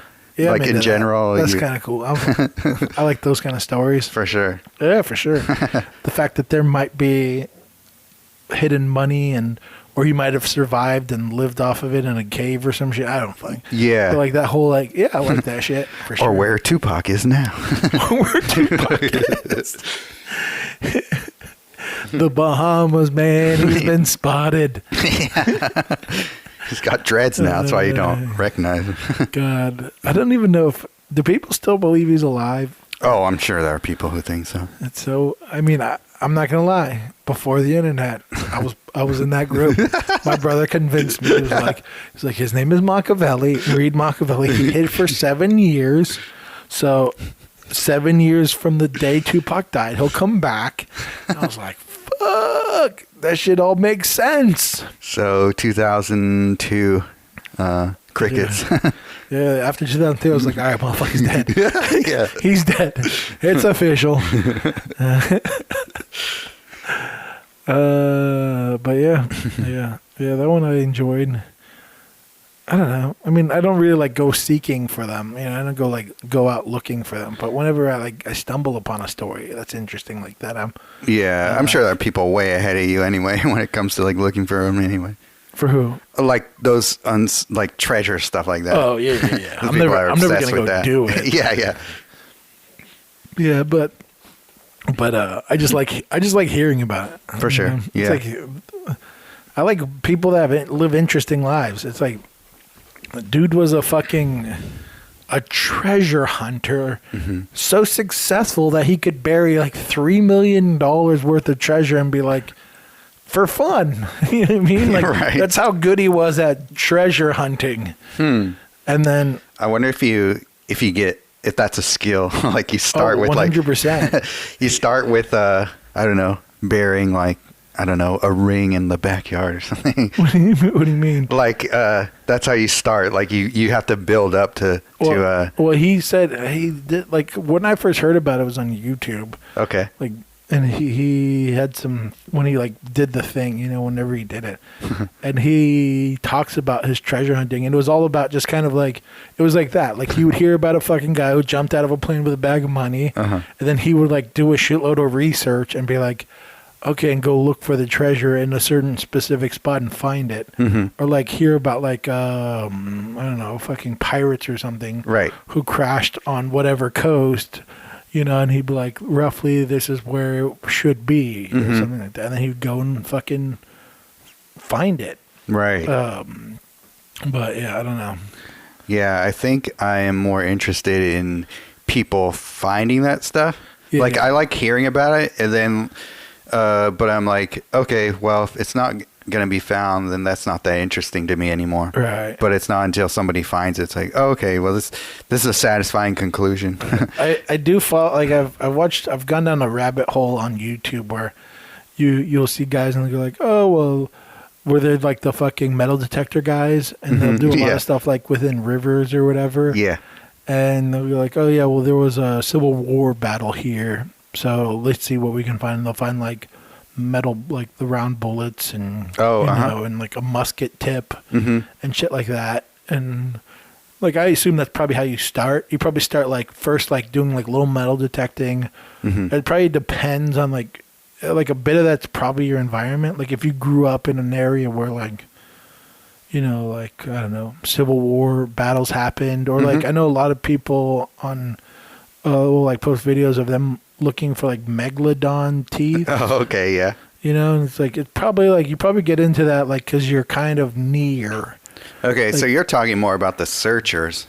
Yeah, but that's probably how you start. It's like you probably start like, oh, I found a Civil War bullet, and then you're probably like, oh, I'm kind of into this shit. Like you catch the bug or something, and all of a sudden you're now going and traveling to locations specifically to find more stuff, and then, you know, a penny here or whatever, some coins there, and then it probably grows and grows, and now you're fucking obsessed with it, and it's your whole entire life. Yeah.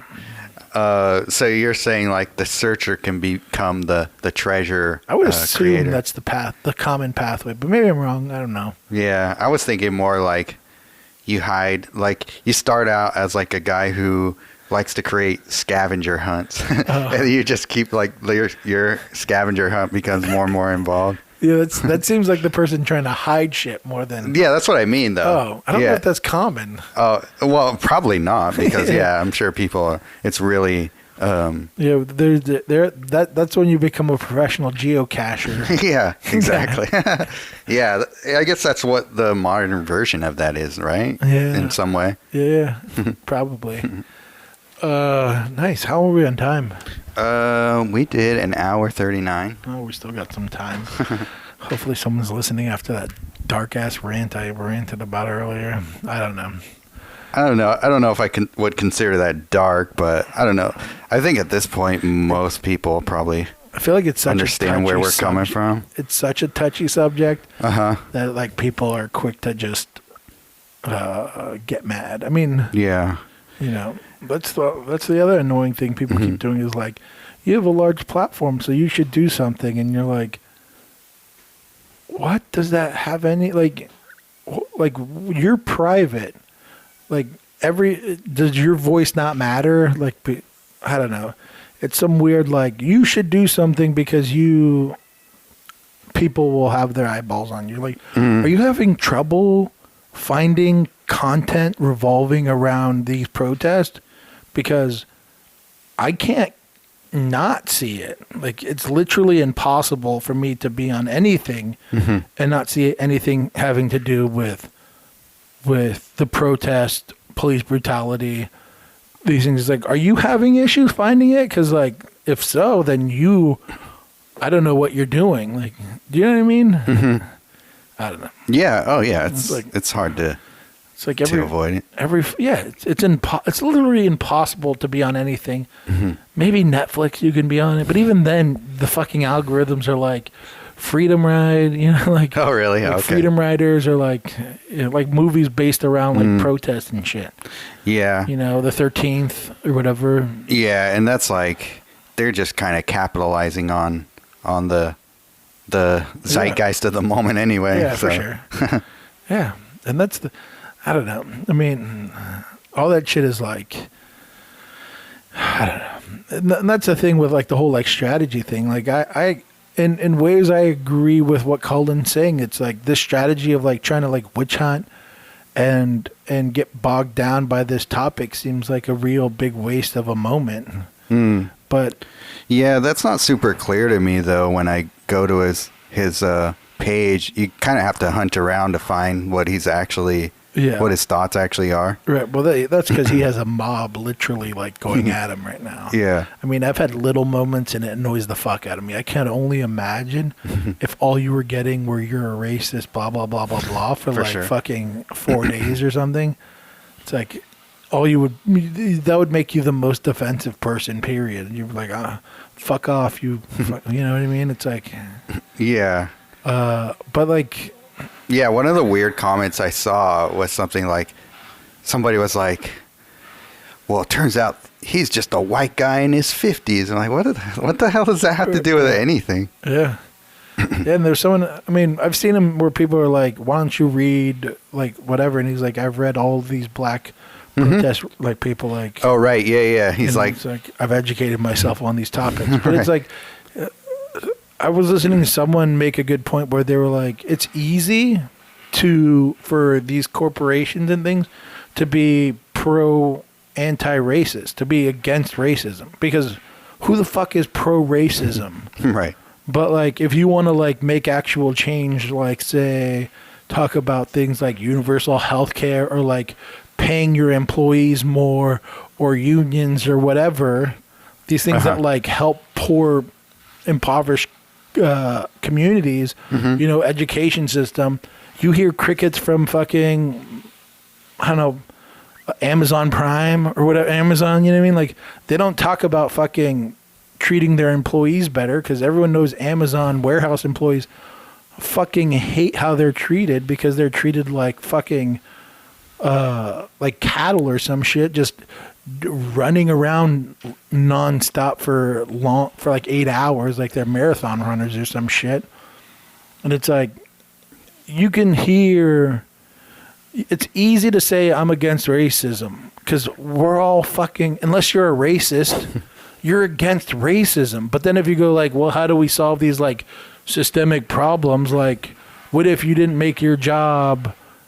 Like, what if you made it so people had universal health care so you didn't have to rely on a shitty job to be able to make sure your children have health care so you can possibly branch out and start your own business or some shit? Mm-hmm. It's like, that's a conversation that would be maybe useful to have, but I've never seen any fucking big industry say, I'm pro universal health care, because it affects their bottom dollar. It affects their workforce. It affects all these things.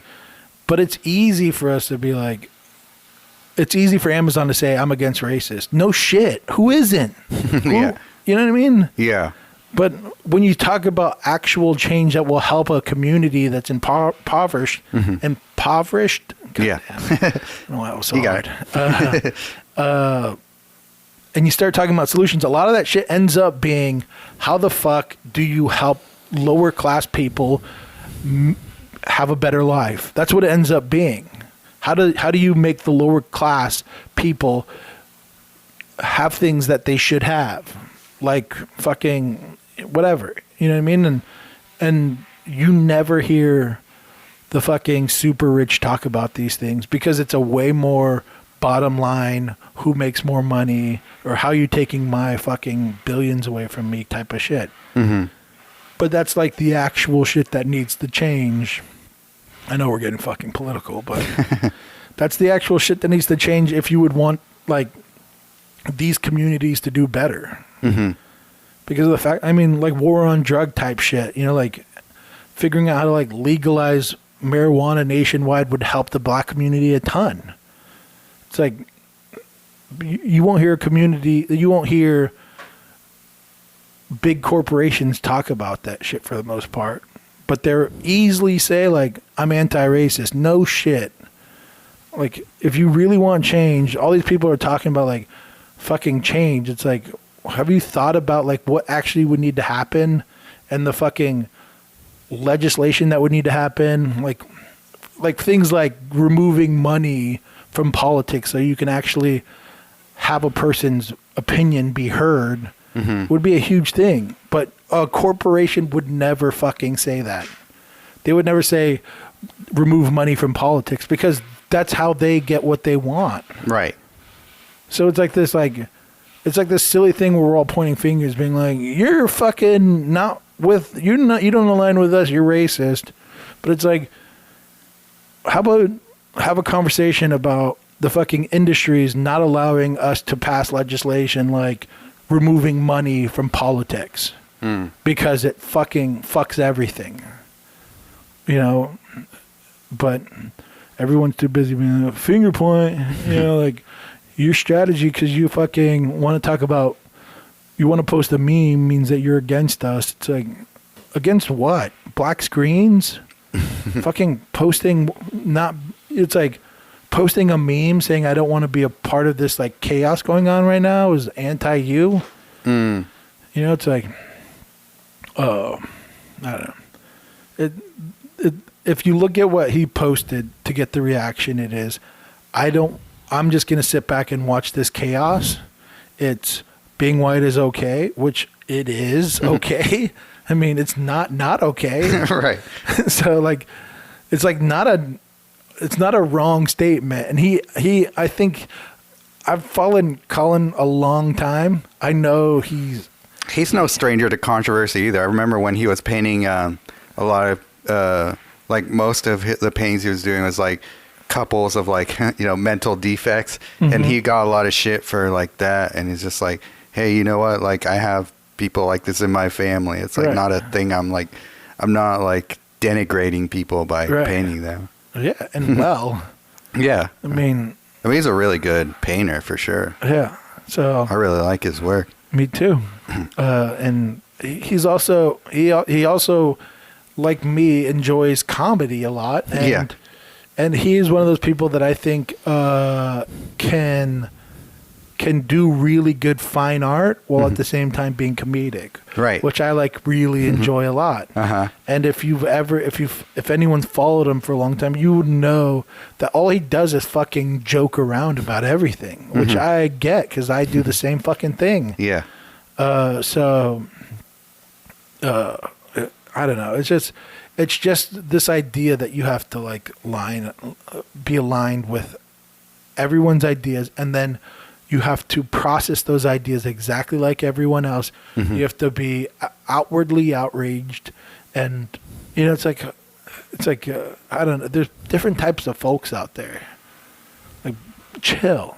Like, go after like actual problems. Right. Try to tackle like a legit problem.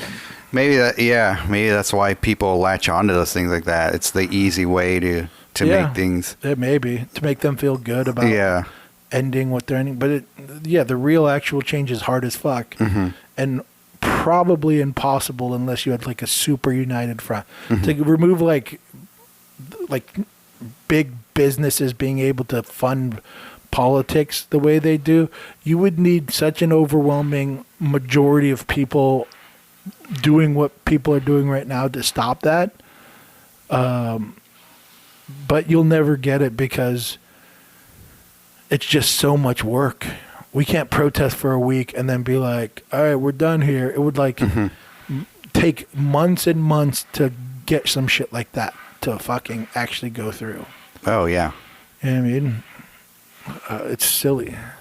Yeah, take a lot of smart people figuring that out. I don't know. I don't have the answers. Yeah, I don't either. But it's all that shit's like hard work, like actual leadership. Right. Fucking like actual getting out of your house and doing stuff. Yeah, it's like actual work. Being on Instagram and pointing fingers and being like, if you don't fucking align, it's like you don't know. Like my Instagram, I don't understand why people even have Instagram if they're not fucking posting artwork, to be honest. Yeah. Like why the fuck are you here? Post my barbecue. That's why. Yeah. It's like, so I don't even understand why people post personal shit. I don't. That's not who I am. I do plenty of shit outside of my Instagram, and I will never post it because that's not what the fuck I don't even understand that sentiment. It's like, I'm going to let you know that I'm enjoying my friends right now. Like, are you crazy? I mean, I've done it before when I'm really drunk. Yeah. It's true. Yeah. You barely ever post anything like social. Yeah. Yeah. Why? I mean, what the fuck is the point? Well, you could see me at a baseball game. Like, I don't know. It's fucking dumb. So like the idea of like my personal beliefs and all that being, it's like, that's my beliefs. I have my thoughts and opinions. I'm not here to fucking share them with you. But I do get defensive when the art world gets attacked, even if it's by the art world. I don't like that shit one bit. When everyone's trying to assume. Well, in that way, that's actually worse. If the art world is like eating itself, basically. Yeah. I mean, that's why I got so mad with Thinkspace. It's like, you're a fucking gallery telling an artist what to like align with your ideas, or else we end you. Yeah, we boycott you, basically. Yeah, and that is so fucked up. And for a gallery to do that, I think is so fucking wrong. Especially a gallery that big and that powerful. Right. To me, that is so shady and so fucked up. I was fucking heated. I had to like restrain myself from writing anything. Is that when you texted me? I think maybe. I think it was like Thursday or Friday. You were just like about to rant so hard on the pod. Yeah, because that shit is, when you really think about it, like the fact that a gallery thinks they have enough. And then me so insecure, I was like, "Oh, what did I do?" the gallery thinking they should have the power to control an artist's career. is such fucking bullshit. That's so telling about like what galleries think they can do. Yeah. And that they can now put out the bat signal and end your career. It's like, hey, motherfuckers, you guys have been losing power over artists for a long fucking time. Maybe rethink what you do. Because at least for me as an artist, I'm like, fully fuck off. And artists talk to artists. And when you want to lose, when you think you're taking someone's power, you're going to quickly learn that I mean, to me, this is more fucked up than what White Walls did. White Walls stole your money that you worked hard for a year. They're trying to steal this man's fucking career. Are you crazy? Because you're assuming his intent. You're fucking nuts. Like, that is the dirtiest fucking thing I've ever seen a gallery do. And they're hiding behind wokeness. Fuck off. You can go fuck yourself. In a way, it's even more disappointing because this is a gallery that we talked a lot about, like, oh, you're doing good for artists. Yeah, that's so disappointing in what they did. Yeah, because, their business model on point. You guys' business model is perfectly fine with me. Hopefully other guys will learn from that.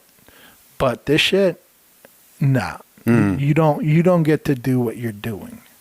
You don't get to put a bat signal out and sick every one of your followers and then put out the bat signal to fucking High Fructose and other people to go like, he's done. We did. And, you know, like, we all get to decide this.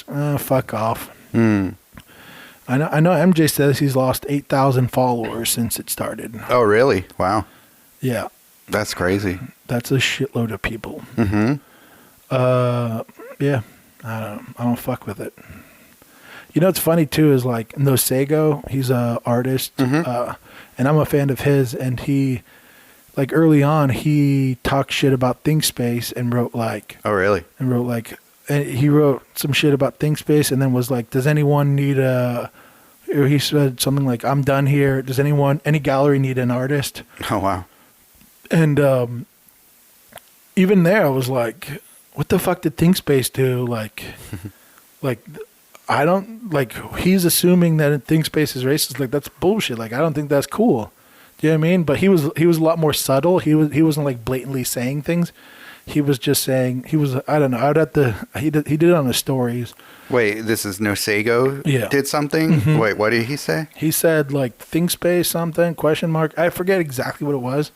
But he was kind of calling out ThinkSpace in a subtle way. Oh, okay. And then he was saying like, I need a new gallery. Oh, wow. This was recent then. Yeah. Like, oh, okay. Like the day the black screen stuff happened. Oh, all right. And I thought like, this was something that happened for something unrelated. All no. right. Okay. And then he was like, yada, yada, yada. I don't know, some shit. And then he was like, I need a new gallery. Huh.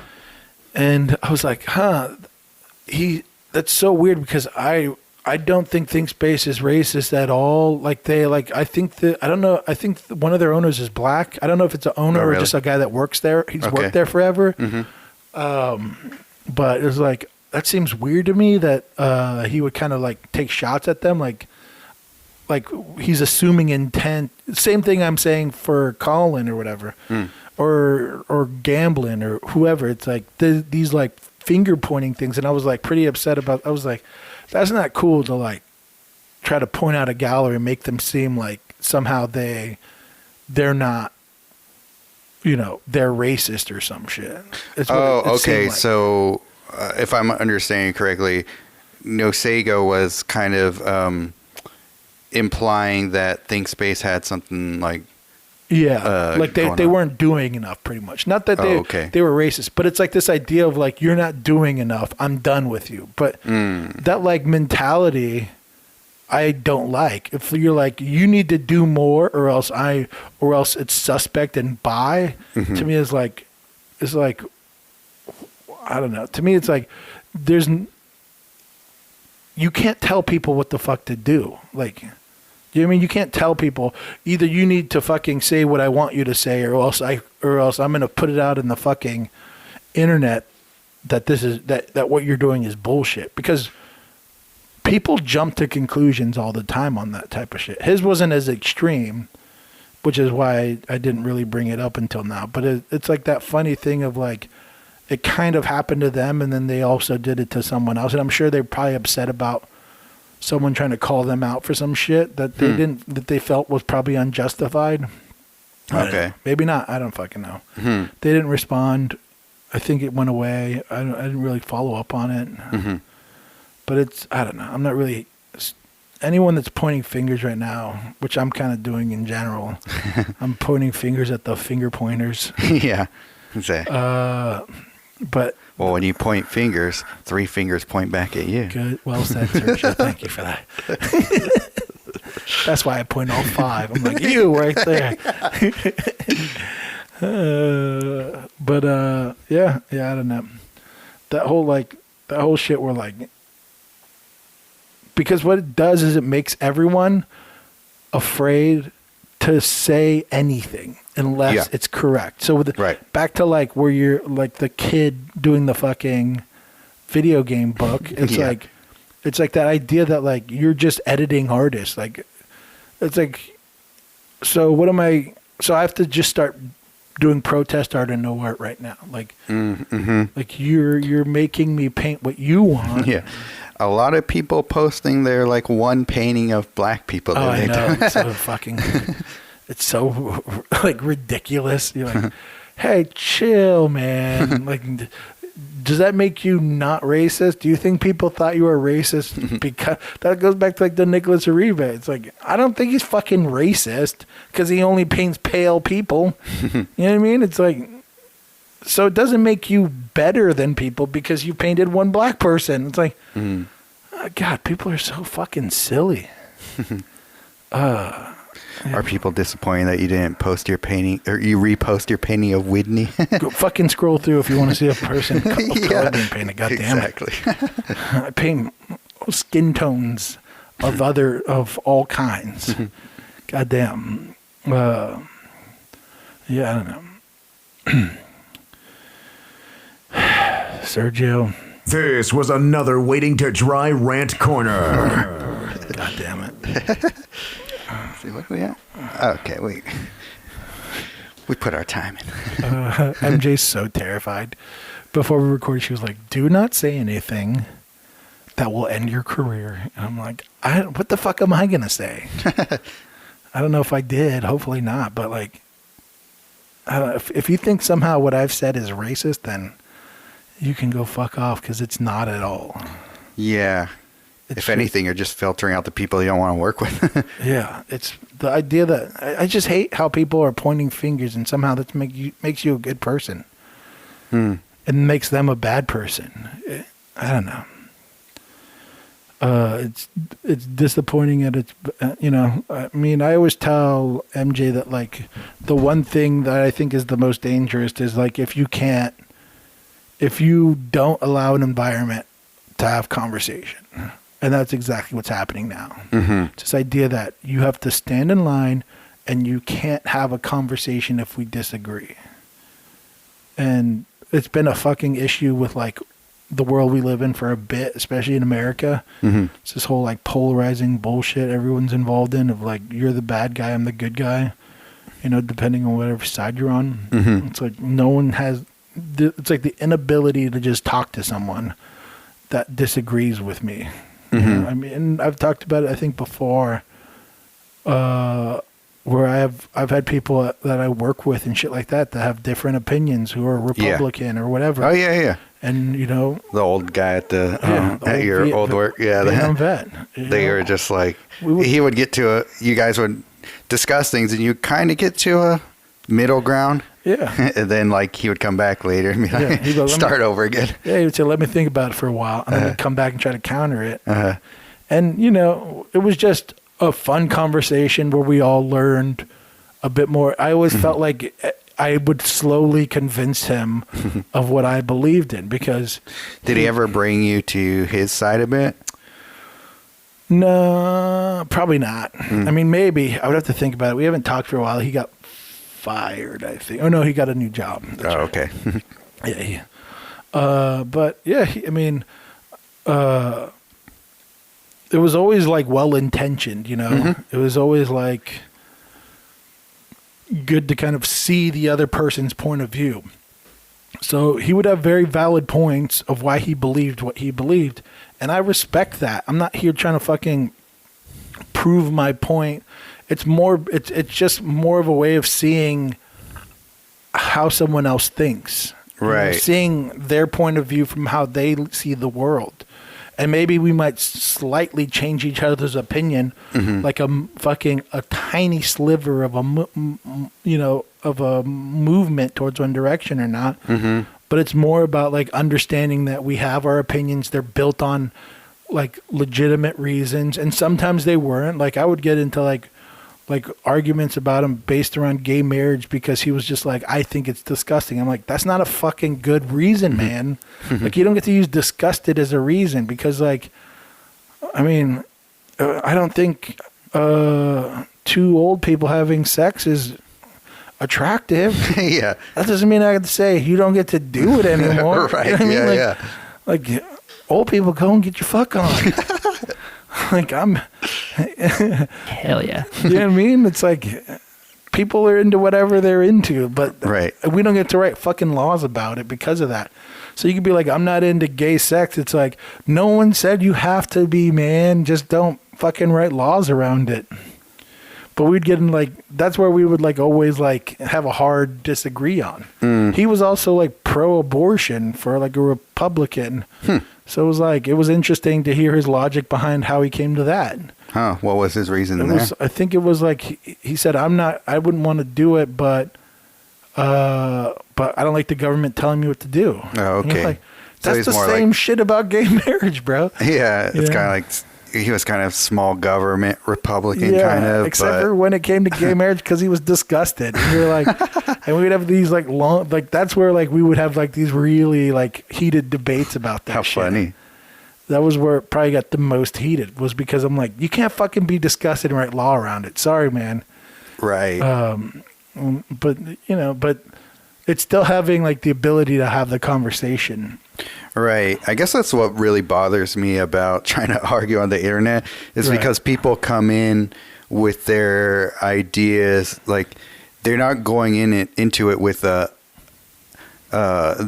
come into it already convinced that their way is right. So so when you go into that, it's like I kind of noticed that a little bit in Colin's comments. They're not there actually to have a like discuss the actual issues around it. They're there to try and convince him that he's wrong. And it's like, I don't know, that just doesn't work that way. Like, on the internet especially. Yeah, it doesn't. And I don't know.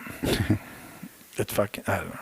People just need to like take a breath before they fucking write some shit.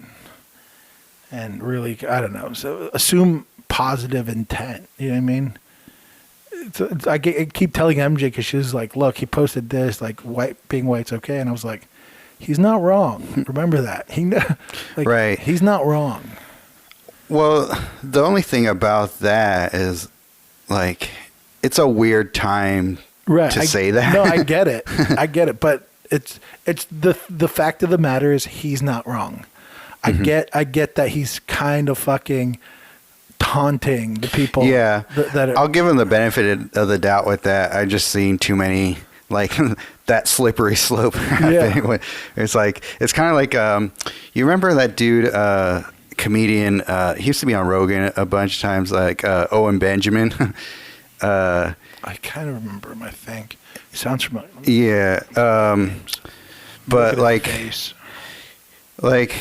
at first when I first started listening to him, I was like, is he the crazy one that like moved to Alaska or something? Something like that. Like, I know what you're talking about. Yeah, that guy's a fucking wacky whack. Yeah, but like when he first started coming out, I was like, okay, like I see his point on certain things, but then like he just like way off the deep end. Yeah. Certain things, it's like, oh, okay, well, you can see that nowadays in general. Like it's like if someone starts getting into conspiracy theories, you're like, good luck with that, man.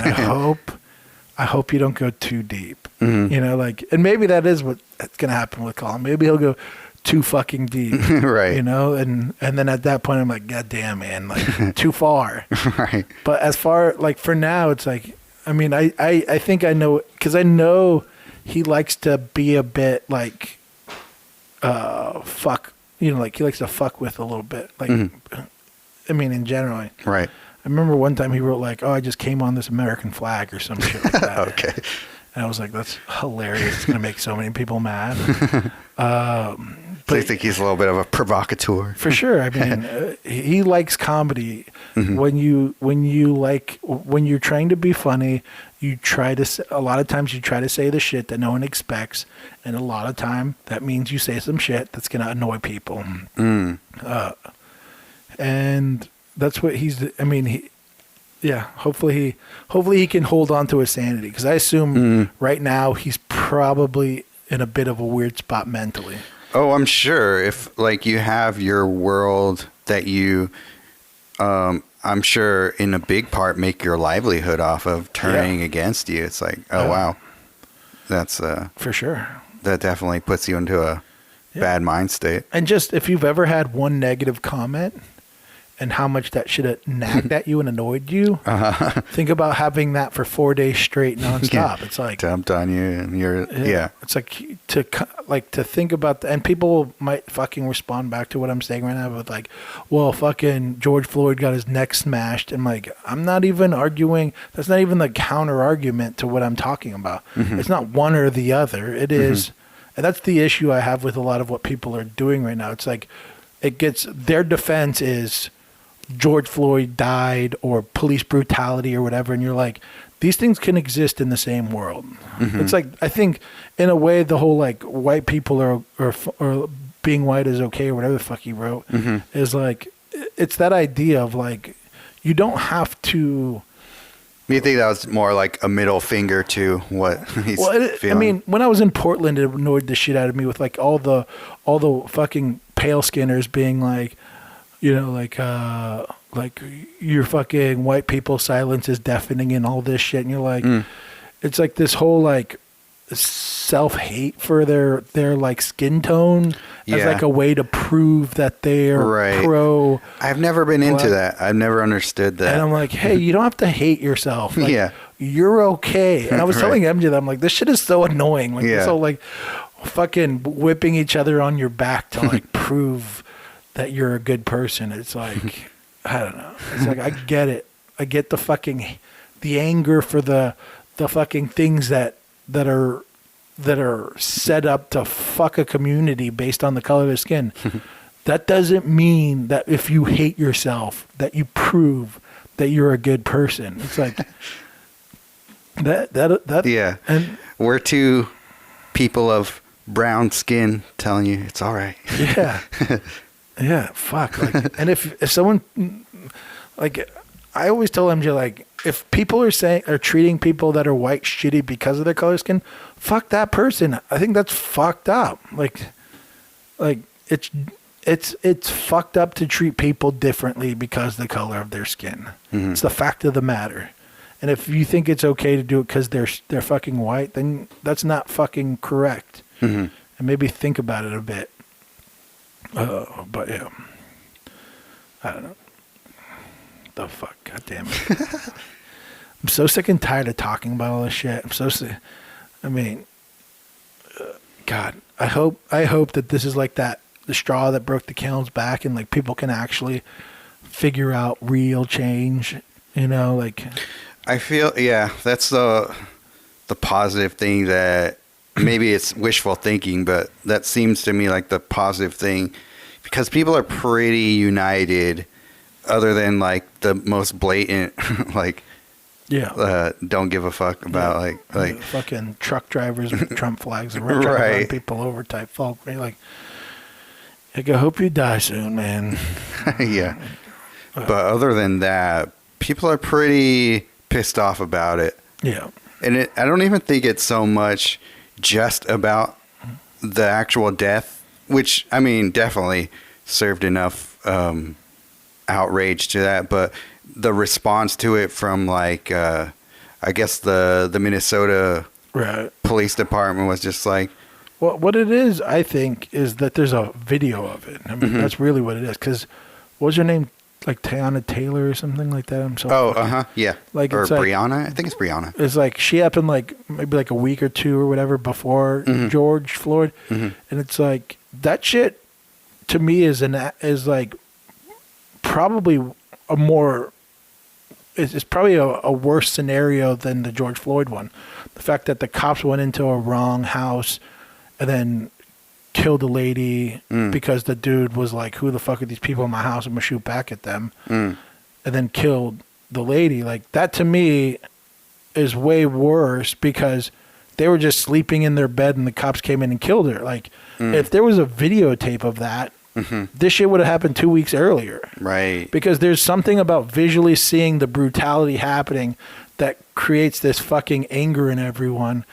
And oh, for sure. And then the outrage creates this environment of protest.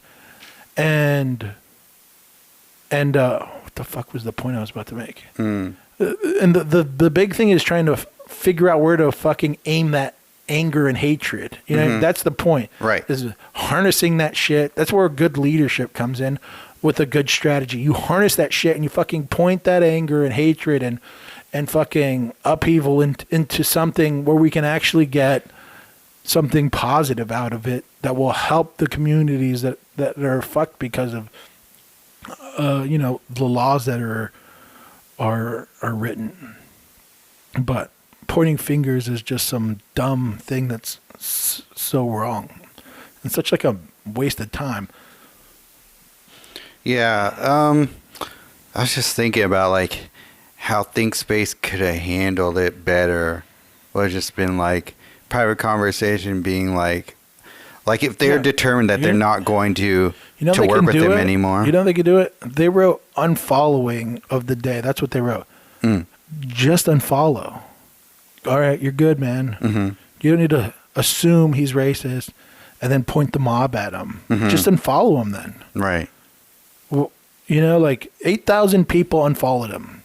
That is directly associated with ThinkSpace. There's no way that happened because of what he posted without ThinkSpace doing what they did. They could have just unfollowed him. If they wanted high fructose to not work with him, they could have just said, I don't fuck with that guy, and maybe they would have also agreed or not. But you posting it online for the world to see and patting yourself on the back because you're doing good, which I don't see any good coming out of this, is, I don't know. If you want to unfollow someone. That doesn't make you a good person. Don't make a statement about it. Yeah. Don't send a mob towards them. God, I don't know. But yeah, I don't know. Hopefully something changes. Nice little. I was hoping to end on the treasure hunt. You know what I mean? Nice little positive moment in this world. On a lighter note, have you watched The Mandalorian yet? I started it. I think I got an episode in. Okay. Or two. I don't remember how far I got in. But MJ was not really into that stuff, so it's always like, oh really? Time on my own. She's not into Baby Yoda? No, she's not into Baby really? Yoda. Oh. She's not into Baby Yoda. She's not into sci-fi. She's well, she probably doesn't like Star Wars at all, right? She doesn't like Yoda because he's green. What the fuck? Mob. That's hilarious. Yeah, Vanessa had been talking for a while about like getting me to watch the show. I was like, yeah, whenever we get a chance. And so we had those like 100-degree days recently where it's just like you don't want to do shit. So just go to the river and then come back to our place and like binge on The Mandalorian. I liked it a lot. I thought that the world building was great. Like it's like all those little planets that like we were talking about this, and like the problem we have with the recent Star Wars movies is that they introduce you to all these things that have so much potential, but you're there for like 5 minutes. So like each episode you actually get to explore the world a bit and the characters and everything. And I thought that was pretty well done. That's cool. I'll check it out. Yeah. Except for the Ewoks world, you get to live in that for a while, you know what I mean? Right, yeah, exactly. Well, that's just Marin County, basically, or Humboldt. So when you watch the movies, you were like, more Jar Jar Binks world? Is that what you're saying? Like, I need more of that underwater world, Jar Jar Binks. Right. Well, give me more. Well, that's the what's his name? Jon Favreau is the director of the Mandalorian thing. So John, you got a task ahead of you. Make us love Jar Jar again. No, what I mean is like when you said your complaint with the movies was that they take you into. Oh well, I'm more talking about like the recent 3, like episode 7 through 9. Oh. I could give a fuck about like. I know, Sergio. I know you don't give a fuck about Jar Jar Binks' world. It's called a yoke. Yoke. But yeah, the I don't know. That's cool. I'll probably finish it at some point. Cool. Maybe when season 2 comes out, I'll probably binge watch season 1. Speaking of seasons, when come out, still looking for that Fargo season 4. Oh no, except for I'm very skeptical. Have you seen the trailer? Not the newest one. Did you see the first one? I've only seen one trailer. Oh yeah, the one. Yeah. Well, it wasn't so much the trailer. I just thought that the premise was pretty interesting. Where like I guess it's like the mob bosses trade children. Oh really? Yeah. I guess Maybe it's I missed that. part of the same. Well, I had to read that. I didn't really get that from the one trailer. of my issues is that like Chris Rock is a serious actor. It's always hard for me to like. Yeah. Like it's always hard for me to like see a comedian transition into like a serious actor. Some people can do it like effortlessly, like Jim Carrey, Right. could do it like really good. But Chris Rock, I feel like he always has a slight smirk on his face. Right. Yeah. And that always fucks with me a bit. Right. I don't know why. It's like I'm waiting for him to tell a joke. It's like fucking talk about R. Kelly and insulin in the tiger's ass or whatever. Yeah. Whatever that joke was. But yeah, I don't know why, but it's always hard for me. So when I saw him as like being the one they casted, I'm like, fingers crossed. But because I mean, Fargo's also like slightly humorous. It's always got that like undertone of humor going on. Oh, for sure. Yeah. So maybe he's like perfect to have like that drama with slight humor. Maybe he would nail it. But the second I saw him cast, I was like, fuck, hopefully he can do it. Or hopefully I can get through like him as like, as a serious character. Yeah. It's probably not him as much as it is me wanting him to be funny.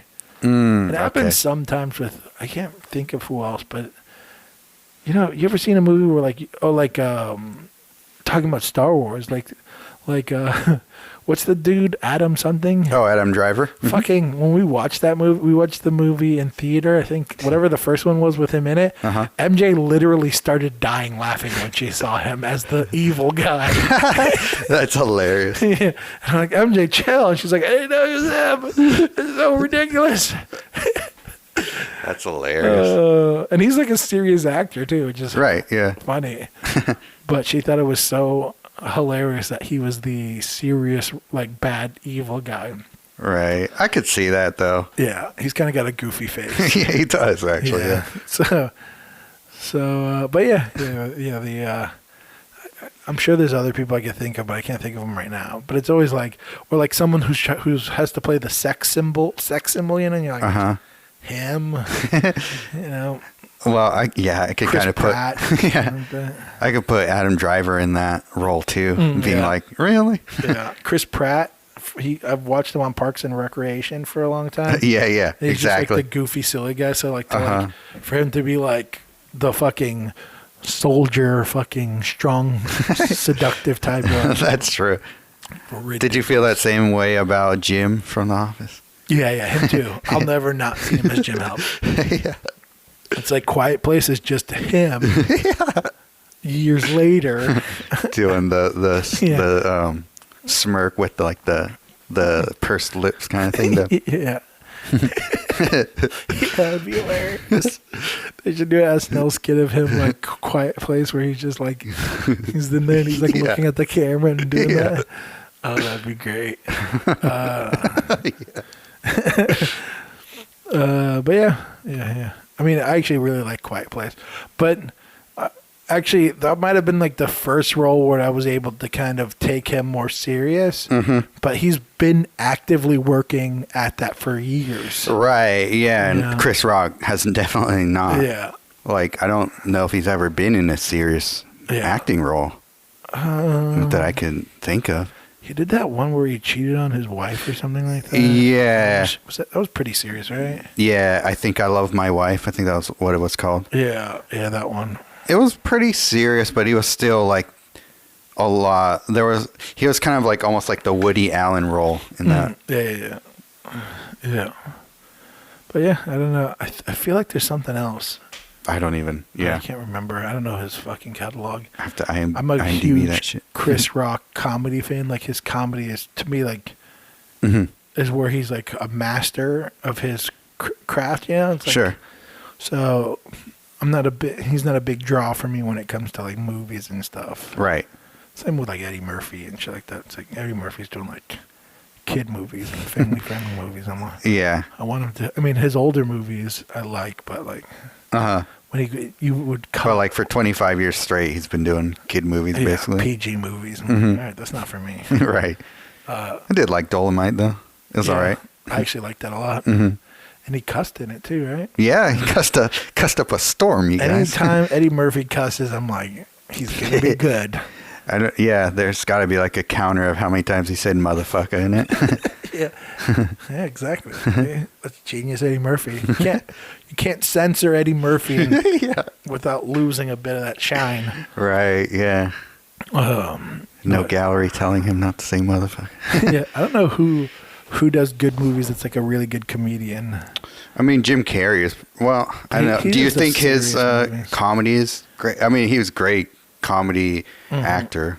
I never like really a stand-up comic. I never really like knew his comedy much. Right. I was too young, I think. I guess Robin Williams is like the closest thing to that. I wasn't like the biggest fan of his stand-up. I thought it was kind of, some of it was pretty corny to me. It reminded me of my dad would, and Robin Williams had very similar. Yeah, exactly. Yeah.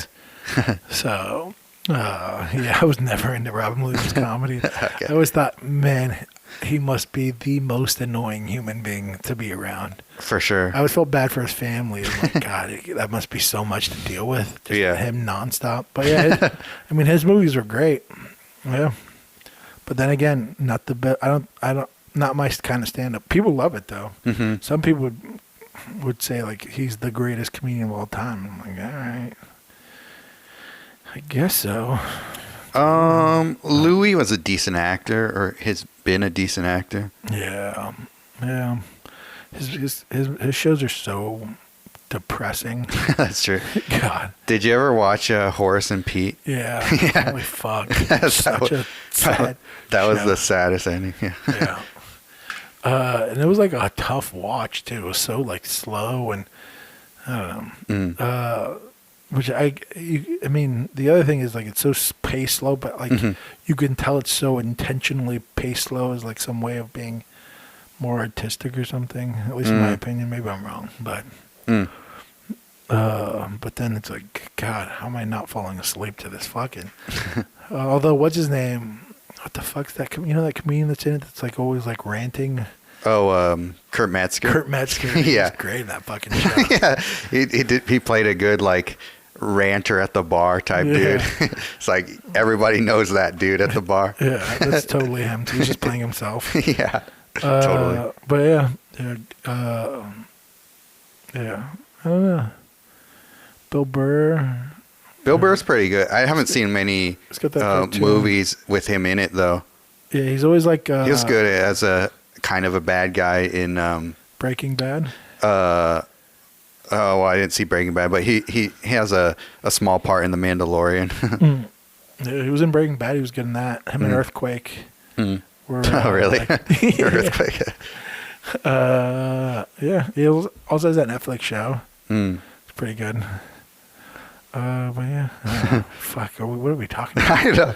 I just noticed, like, we're just talking like the mics aren't even on anymore.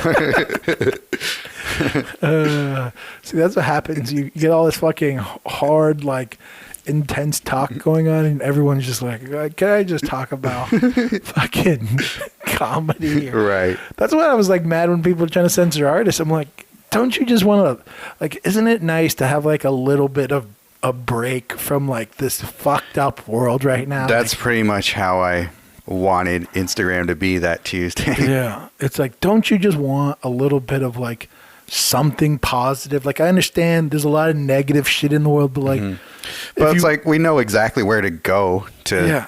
Yeah, and it's also, don't you want like that doesn't mean that you shouldn't have like little bits of like positive moments to like remind you that like not everything is fucked up in the world, and like, you know what I mean? Right, like, yeah. art is like a big Isn't part that kind of of the point of art? Yeah. So it's like, God damn it, like, don't tell artists not to post art right now. Like, let the little bit of positive still happening right now fucking happen.